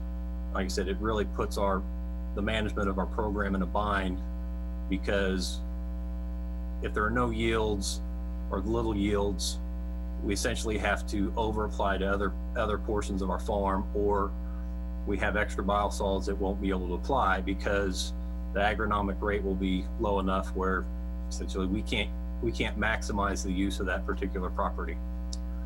So moving on, we've got cost considerations as well. Currently we pay $100 an acre just for the right to access the property. We know in conversations with the current manager of the property, you know, if they were to own that property moving forward, they're going to increase those rates from $100 an acre per year to up to $250 per acre per year, with an escalator every 5 years. So by the end of the 20-year period, which we would, you know, theoretically enter into another lease agreement for another 20 years, we'd end up paying approximately $300 per acre by the end of that agreement. The other cost factor is revenue sharing. When we lease the property, we do not get to share any of the revenue with the owner. As far as when we own the property, like we do with about 240 acres of our own property, we get to share the revenue 50-50 with the tenant farmer. So there's a revenue sharing component to figuring in the cost of purchasing versus leasing. So again, talking about the cost of purchasing versus lease, and factoring in, you know, the increased lease rate and the escalators for every 5 years for the next 20 years, we're looking at paying out about $1.3 million over the course of that 20-year agreement. Also looking at potential revenue losses up to $1 million. And then there's also the unknowns, which I don't really consider an option, but you know, the cost of non-compliant is, you don't even want to talk about it, but there is a dollar amount associated with that, and it's not a small one. We've been in non-compliance before 25 years ago, and it's certainly a situation that we would like to avoid. And then, of course, the cost to purchase with this agreement is $2.2 million.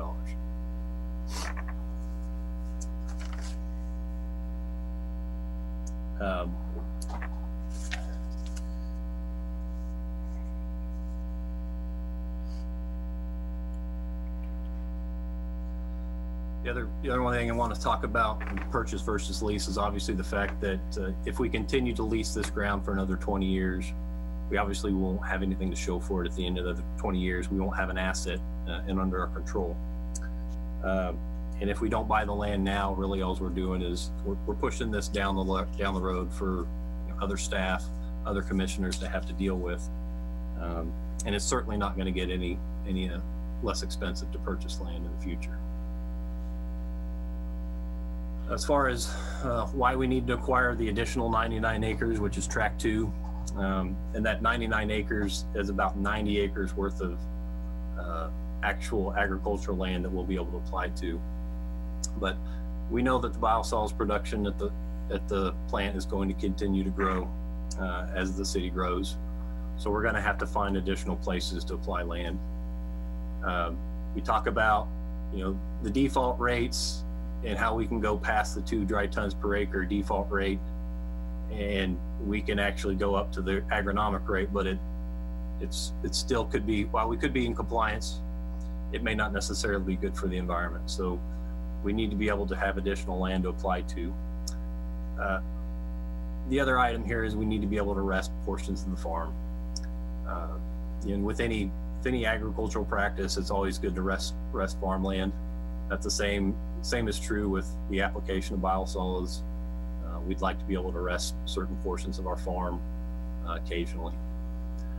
And the other component to this 99 acres, it's contiguous to the existing farm, and as we expand, it's preferred to be contiguous to the farm because the cost of extending infrastructure that it takes to apply biosolids, just to be able to go next door and expand that infrastructure next door, as opposed to having to take those biosolids a half mile or a mile down the road, is a substantially lower cost.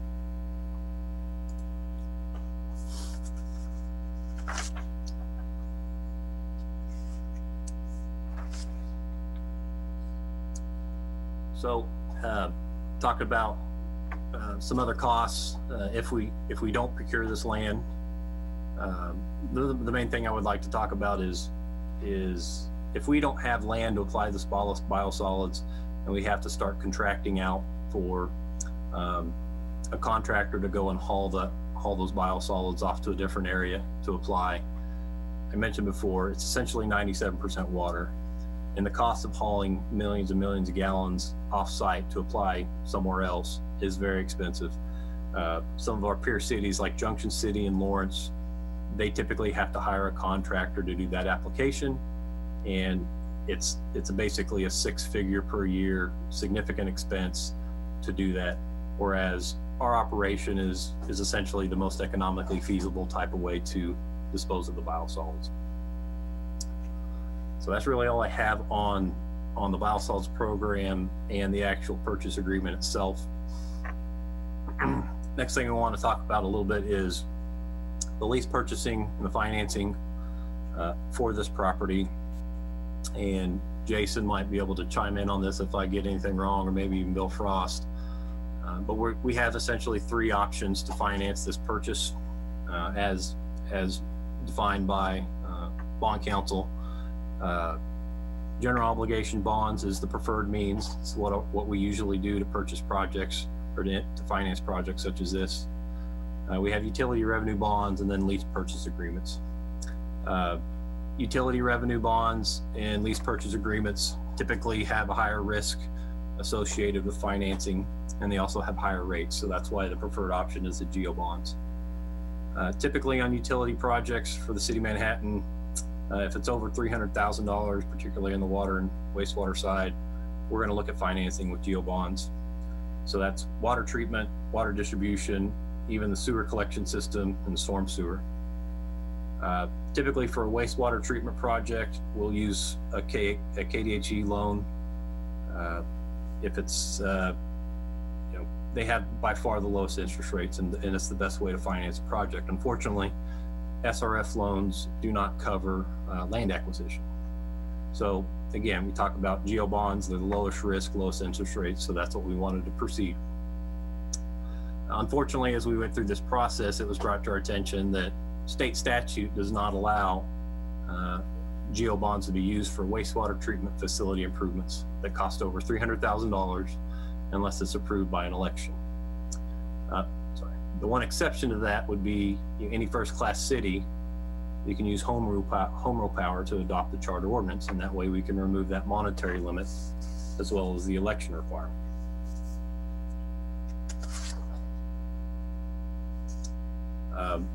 So really, at this point,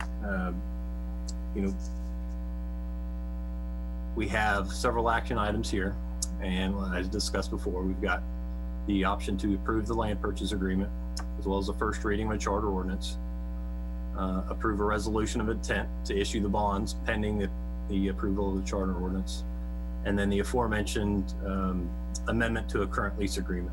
Our current lease agreement with the Sneagus Trust expires at the end of this year. And as we go through this purchase agreement process, we have to have a means to farm that land this year. Typically our agreement is only for access for applying the biosolids. So this would amend the agreement, not only to allow us to obtain a tenant farmer to farm the land, it also expands it to the Tract 2 property. So we will actually be able to apply biosolids to the second tract this year. And then obviously future items would be a second reading of the charter ordinance, which would be in the May 19th meeting.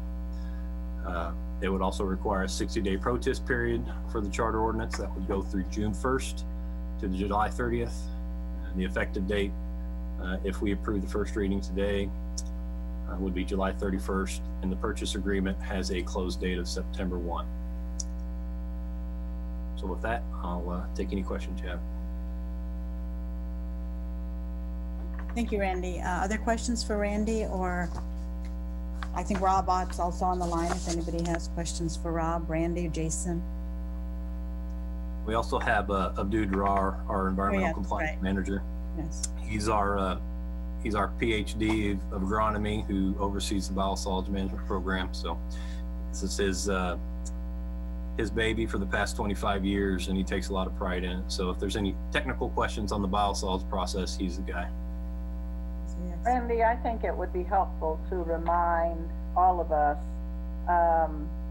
about the special environmental nature of this wastewater treatment plant compared to a lot of the others in Kansas.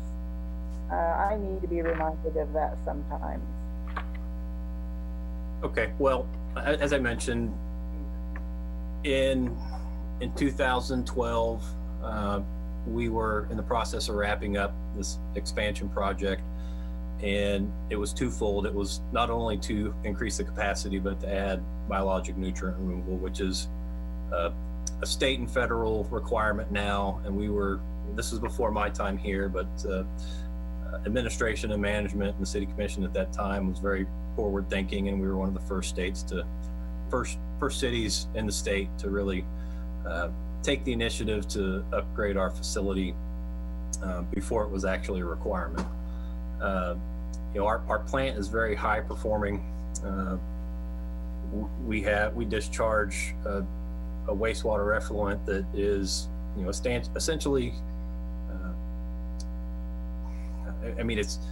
it's better than the water that it's being discharged to, I would say. The solids reduction and the BOD reduction and the performance of the plant since the improvements where the nitrogen and phosphorus is now an effluent limit on a permit, it performs substantially well. I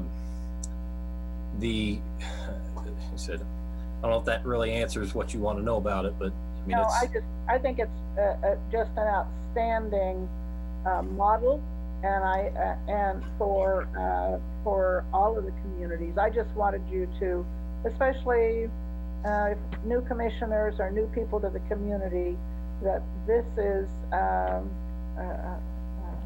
important way for us to proceed into the future, as you have spoken to that original effort.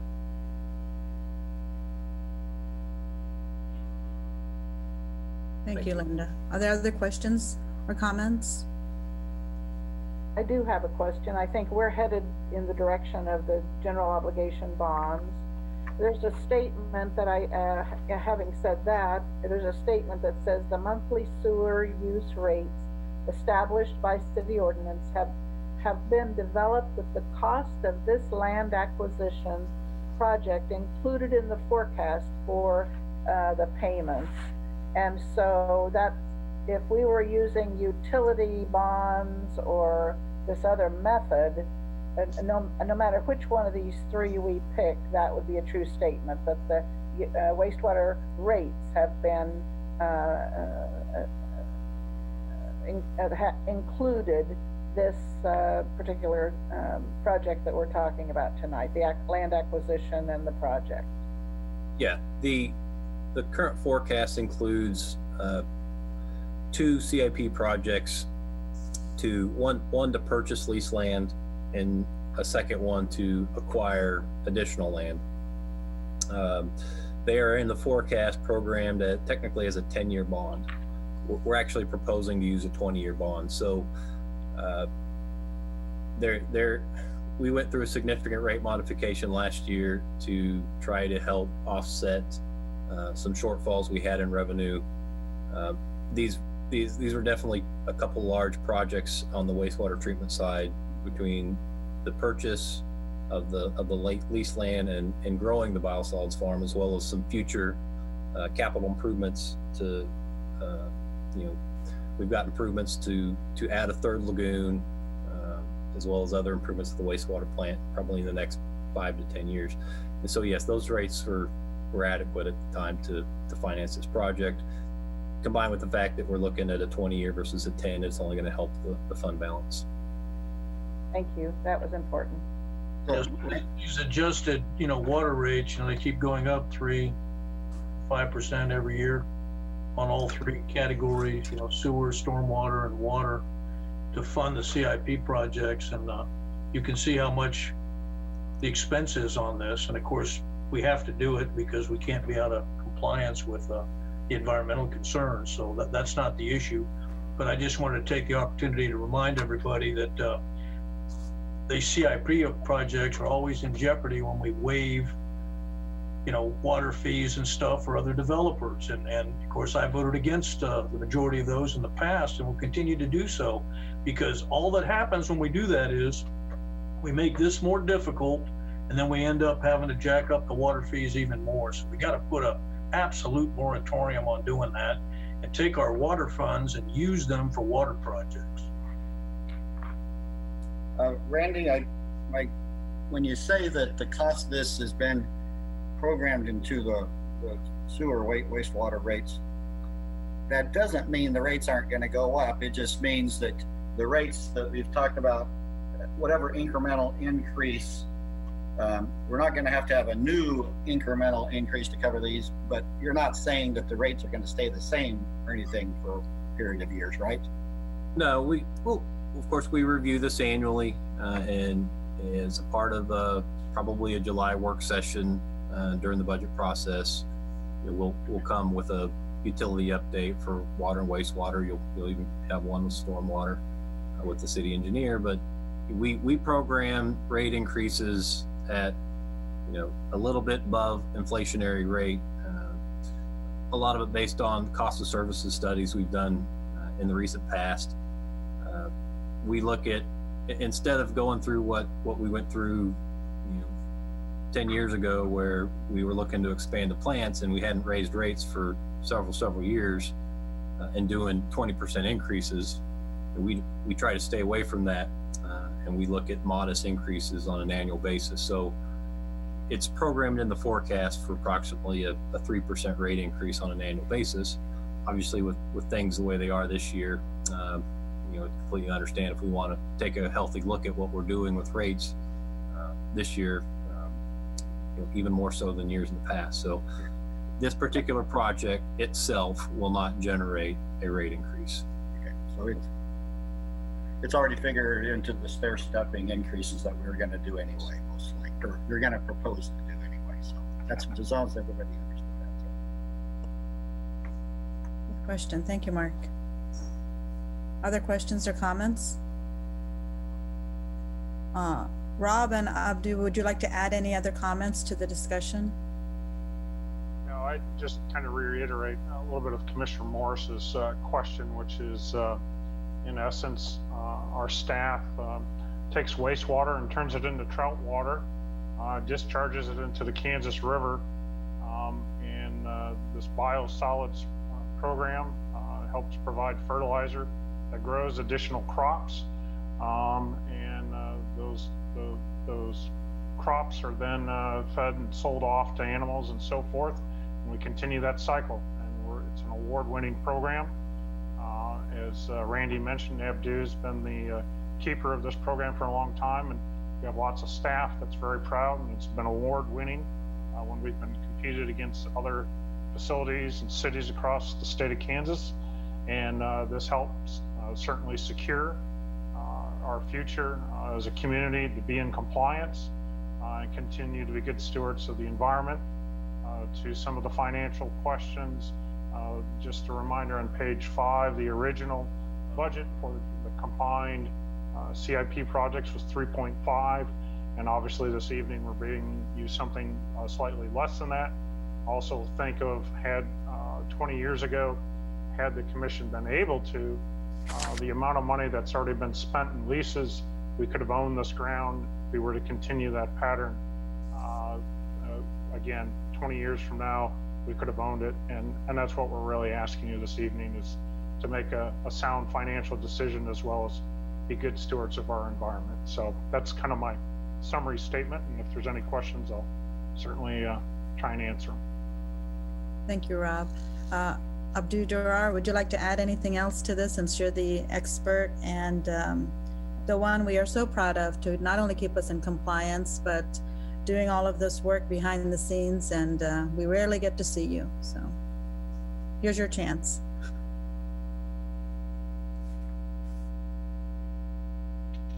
Anything to add, Abdu?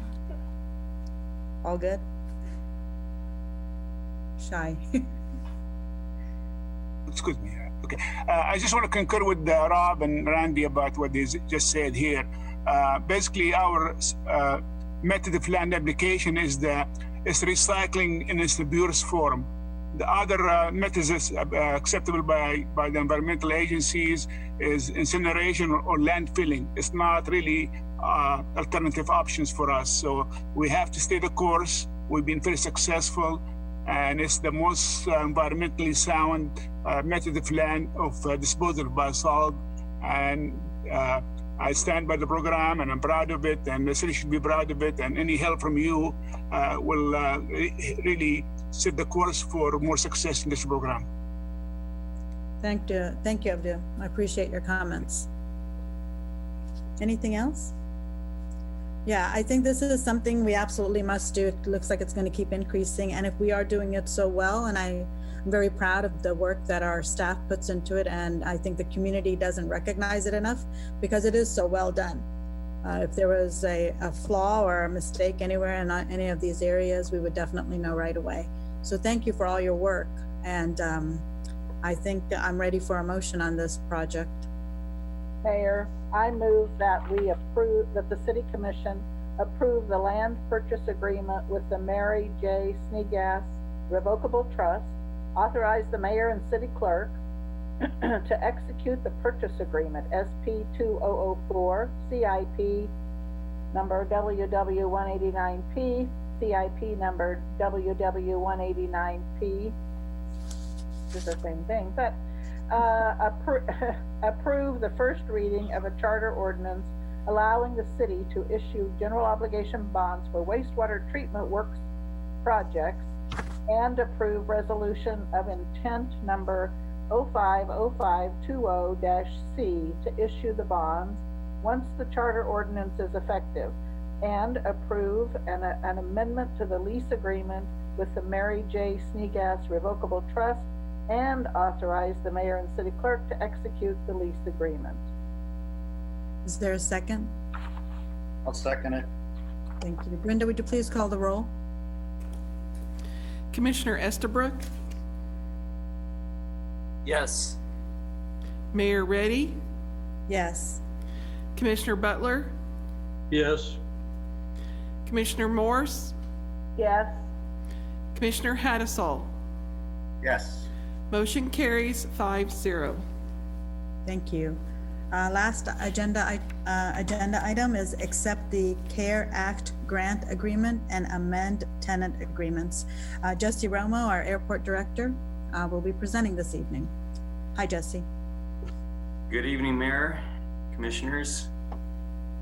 This is good news, right? This is great news. Just waiting here to upload my PowerPoint. And there we go.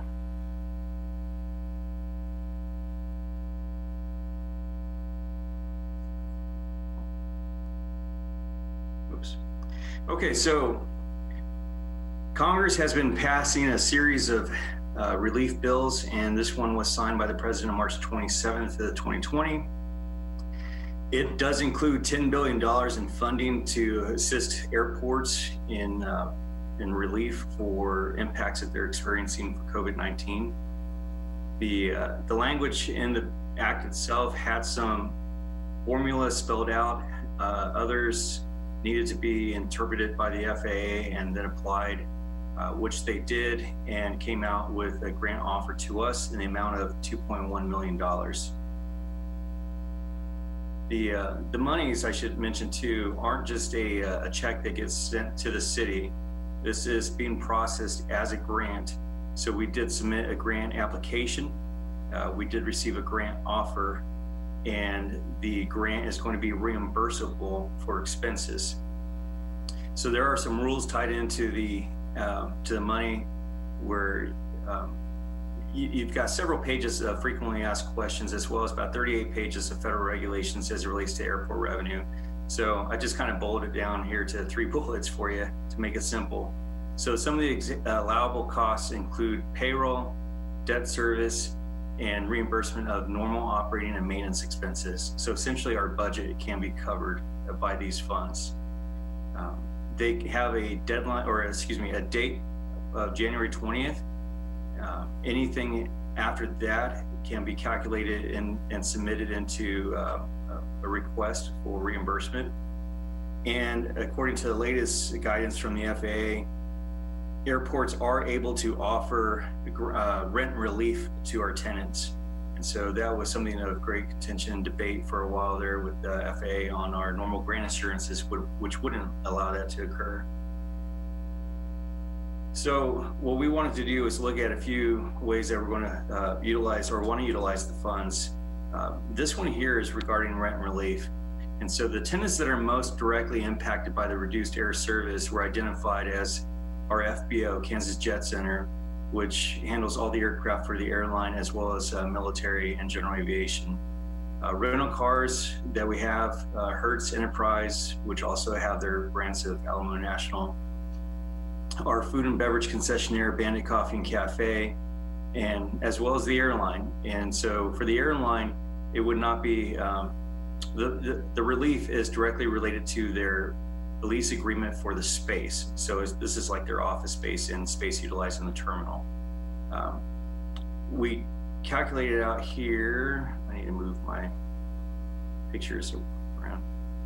The monthly impacts of the rent for Bandit, $700 a month. For rental cars combined, it's about $3,000. The airline's about $1,400, and the FBO is at $5,000. So when you look at a 3-month rent relief, it would impact us to about $30,000. The other ways that we're looking at the funds, we got 2.1 million to utilize, right? So if we look at what's allowable expenses and what we've already expended this year, and then what we have planned for the rest of the year that's eligible, we came out with about $981,000 of operating expenses that we can submit for reimbursement out of that 2.1 million. We also have some debt service that's tied directly into airport revenues. So in the previous slide, the FBO monthly rent was quite a bit higher than the others. And that is because it's tied in directly to the debt service payments for the new FBO facility. So if we were to provide relief on that rent, we would need to continue to make our debt service payments. So less the airport revenue that we've already received and forecasting that we'll continue to receive. It's a much smaller amount than we normally have. We need a remainder of about $60,000 of where we fall short. And then for debt service related to non-airport revenues that is tied into property taxes, it's about $332,000 for the whole year. So if we deducted some of those losses out and expected expenses, we'd get a remaining grant amount of $731,000. If you authorize us to offer the 3-month rent relief, that's $30,000. That still leaves us a remaining balance of $700,000. And so we have 4 years to draw down these funds from the FAA. And when you look at our total debt service payments for an entire calendar year is a little over $600,000. So in order to make sure that we continue to cover debt service payments, we can do that even if we reimbursed all of our operating expenses this year and offered rent relief to the tenants that are most directly impacted by the loss of air service. And right now, we're sitting, it took us a while to catch up to national trend, but we're at 95% reductions of normal employments and operations that we typically see. And that, like I said, is about what the average is nationwide. So as far as finance or financial impact to the city, it's the more we spend now, the more we get reimbursed. So it's a great deal. We get to utilize these CARE Act funds, which we thank our delegation and Congressman Marshall and Senator Moran for out there supporting this kind of relief effort. So what we're asking you today is to authorize the mayor to sign on the grant agreement to officially accept it, and for us to modify some of the lease agreements that we have to offer 3 months of rent relief to those tenants directly impacted by the reduction of air service. Jesse? Yes, sir. Is 3 months worth of rent abatement really going to save the day if we're at 95% reduction? I'm guessing that in 60 days we're going to be at 80% reduction, and then 6 months at 60% reduction or something. That doesn't seem all that helpful on the big scheme of things. 3 months is nice, but if your revenue is going to be tanked for 9 months, is that something you've thought about, providing a longer period of time of the grant relief for our tenants? Yeah, so we did receive requests that range anywhere from 3 months to 18 months on rent relief. So it was pretty wide, and at that point, no one really knew what kind of relief they were going to get from other sources. Some of these companies are small, some are large corporations. There's different relief packages for everyone. But when you look at 3 months at $30,000, it's a good start. It's a great start. And when we don't know what it's going to look like in 3 to 6 months from now, this puts us in a position that we can come back and reevaluate and ask you again for an additional time period if it's necessary for salvaging the business and relationships that we have there. Okay. Other questions for Jesse? So with your plan here, you've got about $700,000 left that you could use for whatever in the future to include giving them more rent relief if necessary, or use it for other debt service, right? Correct. Okay, looks good to me. Yeah. Jesse, I had a question. The almost $1 million is for operating expenses, but I don't see much detail about what's included in that. Could you just, do 2 or 3 sentences about what is in less operating expenses, $981,000? Sure. Yeah, we have a pretty extensive spreadsheet. It's our normal operating budget is about $1.5 million. And so when you deduct out the actuals that we spent from January through the end of March, because at the time that we put this together and submitted it for this presentation, we didn't have April numbers yet. So when you look at actuals of the first 3 months, And then you project out how much are we expecting for the budget for the remaining 9 months. And then you deduct out the January expenses that we had. That's where the 981,000 is about what's left over and eligible from essentially February 1 to 12/31. And so this is just our normal operating budget. This includes salaries. This includes maintenance expenses. It includes snow and ice removal expenses. It covers all of our normal maintenance and operating budget. So it is your normal operating expenses. Okay. Correct. That's sufficient. Thank you. Sure thing. Jesse, you can't put this toward the parking lot? So one of the restrictions on the funds right now is to not do development. If you do development with the funds, you need to go back to the FAA and request that. And so they take the monies out of kind of this fund and shift it over into the rules that are normally established by the FAA, which is the Airport Improvement Program. And so it has different scrutiny, different levels, that you have to go through. And at this point, even 2.1 million doesn't cover the entirety of the parking project. So that's why we weren't looking at it for that purpose right now. So right now, our operating budget is covered about 40% or close to 40% from airport revenues, which means we have a heavy reliance upon general fund. And so for this, and where it's actually reimbursing the expenses of our operating budget, this is giving the city's general fund some much needed direct relief for this year. No, I agree. I think this is a fantastic part of the stimulus package that, like you said, a congressional delegation has worked on. I do agree with Commissioner Hattasol that maybe 3 months is not long enough. The travel industry is suffering a great deal, and by the time consumer confidence comes back up to where they want to travel again, especially by flight, it's going to take a while.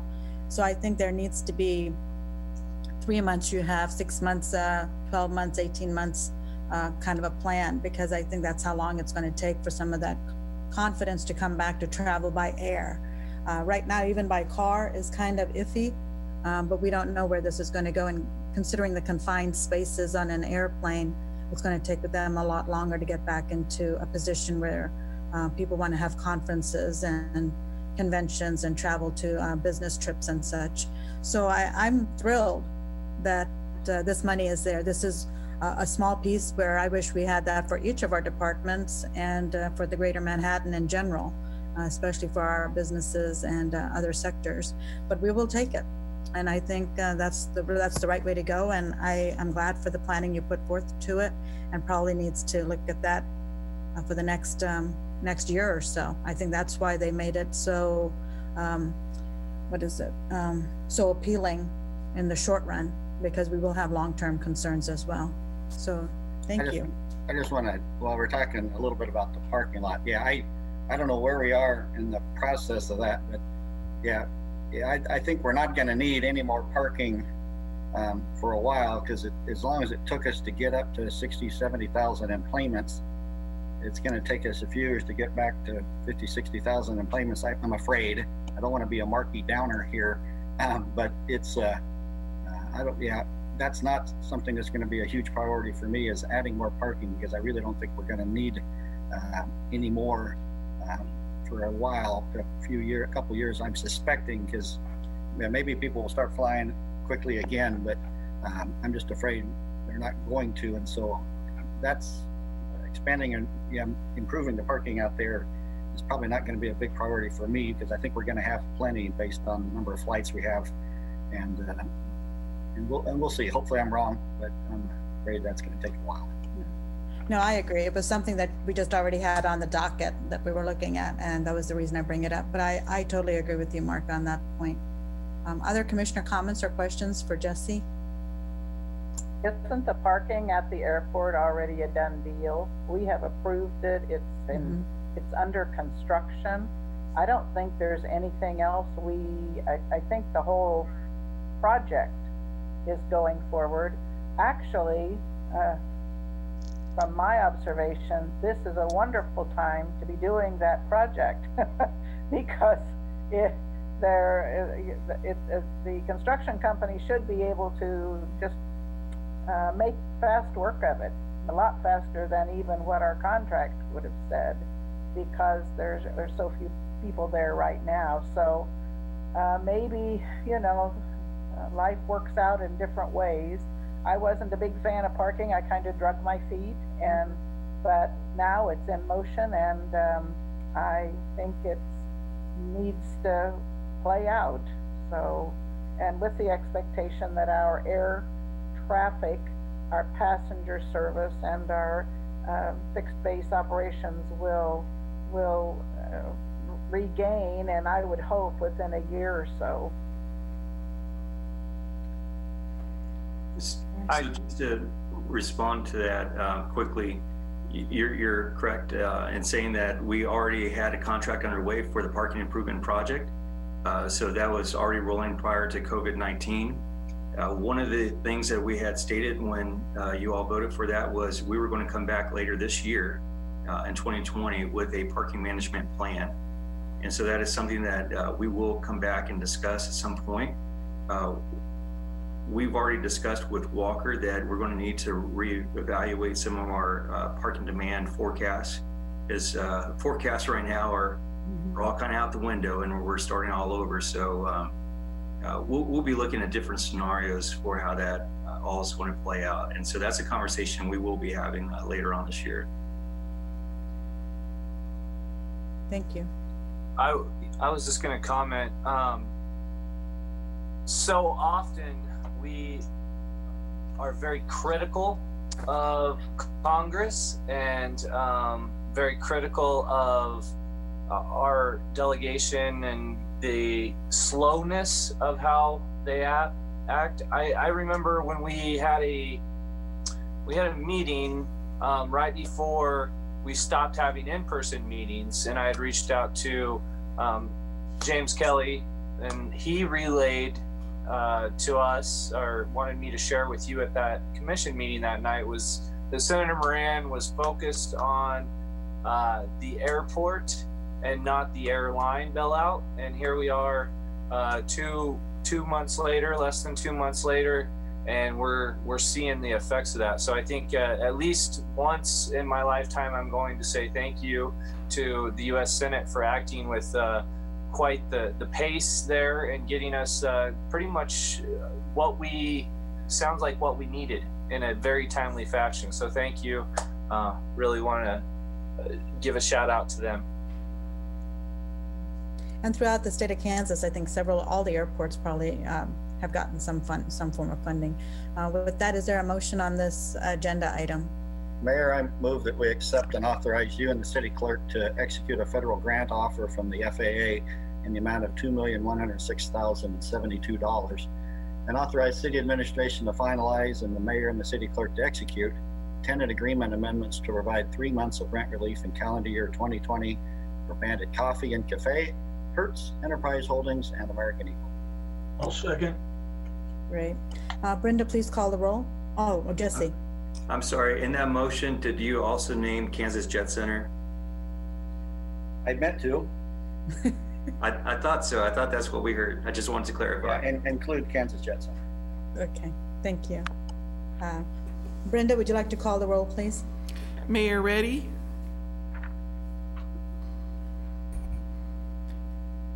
Mayor Reddy? Is Brenda there?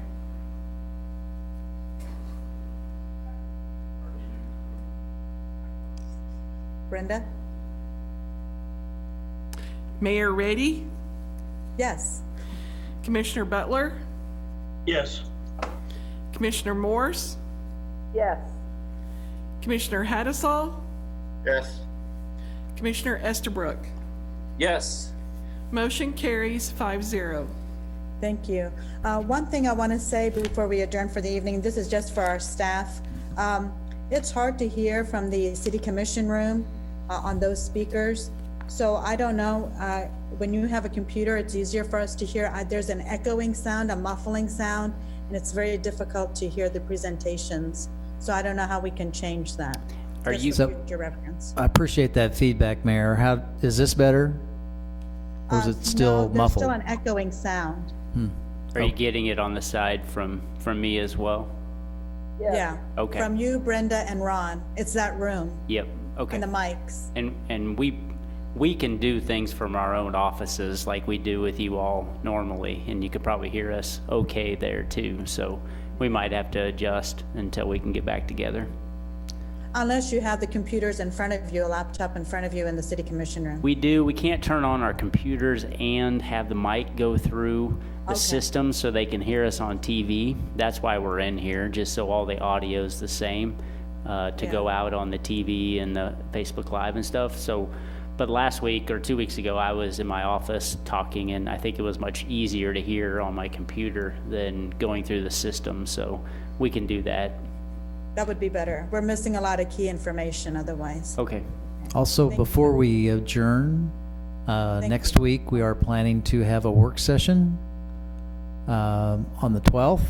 And just want to confirm this will be a work session to review the year-to-date 2020 budget and some of our options we got moving forward, as well as talk a little bit about the 2021 budgeting process. So I just wanted to check to see if you're okay with staying with our regular work session time of 5:30.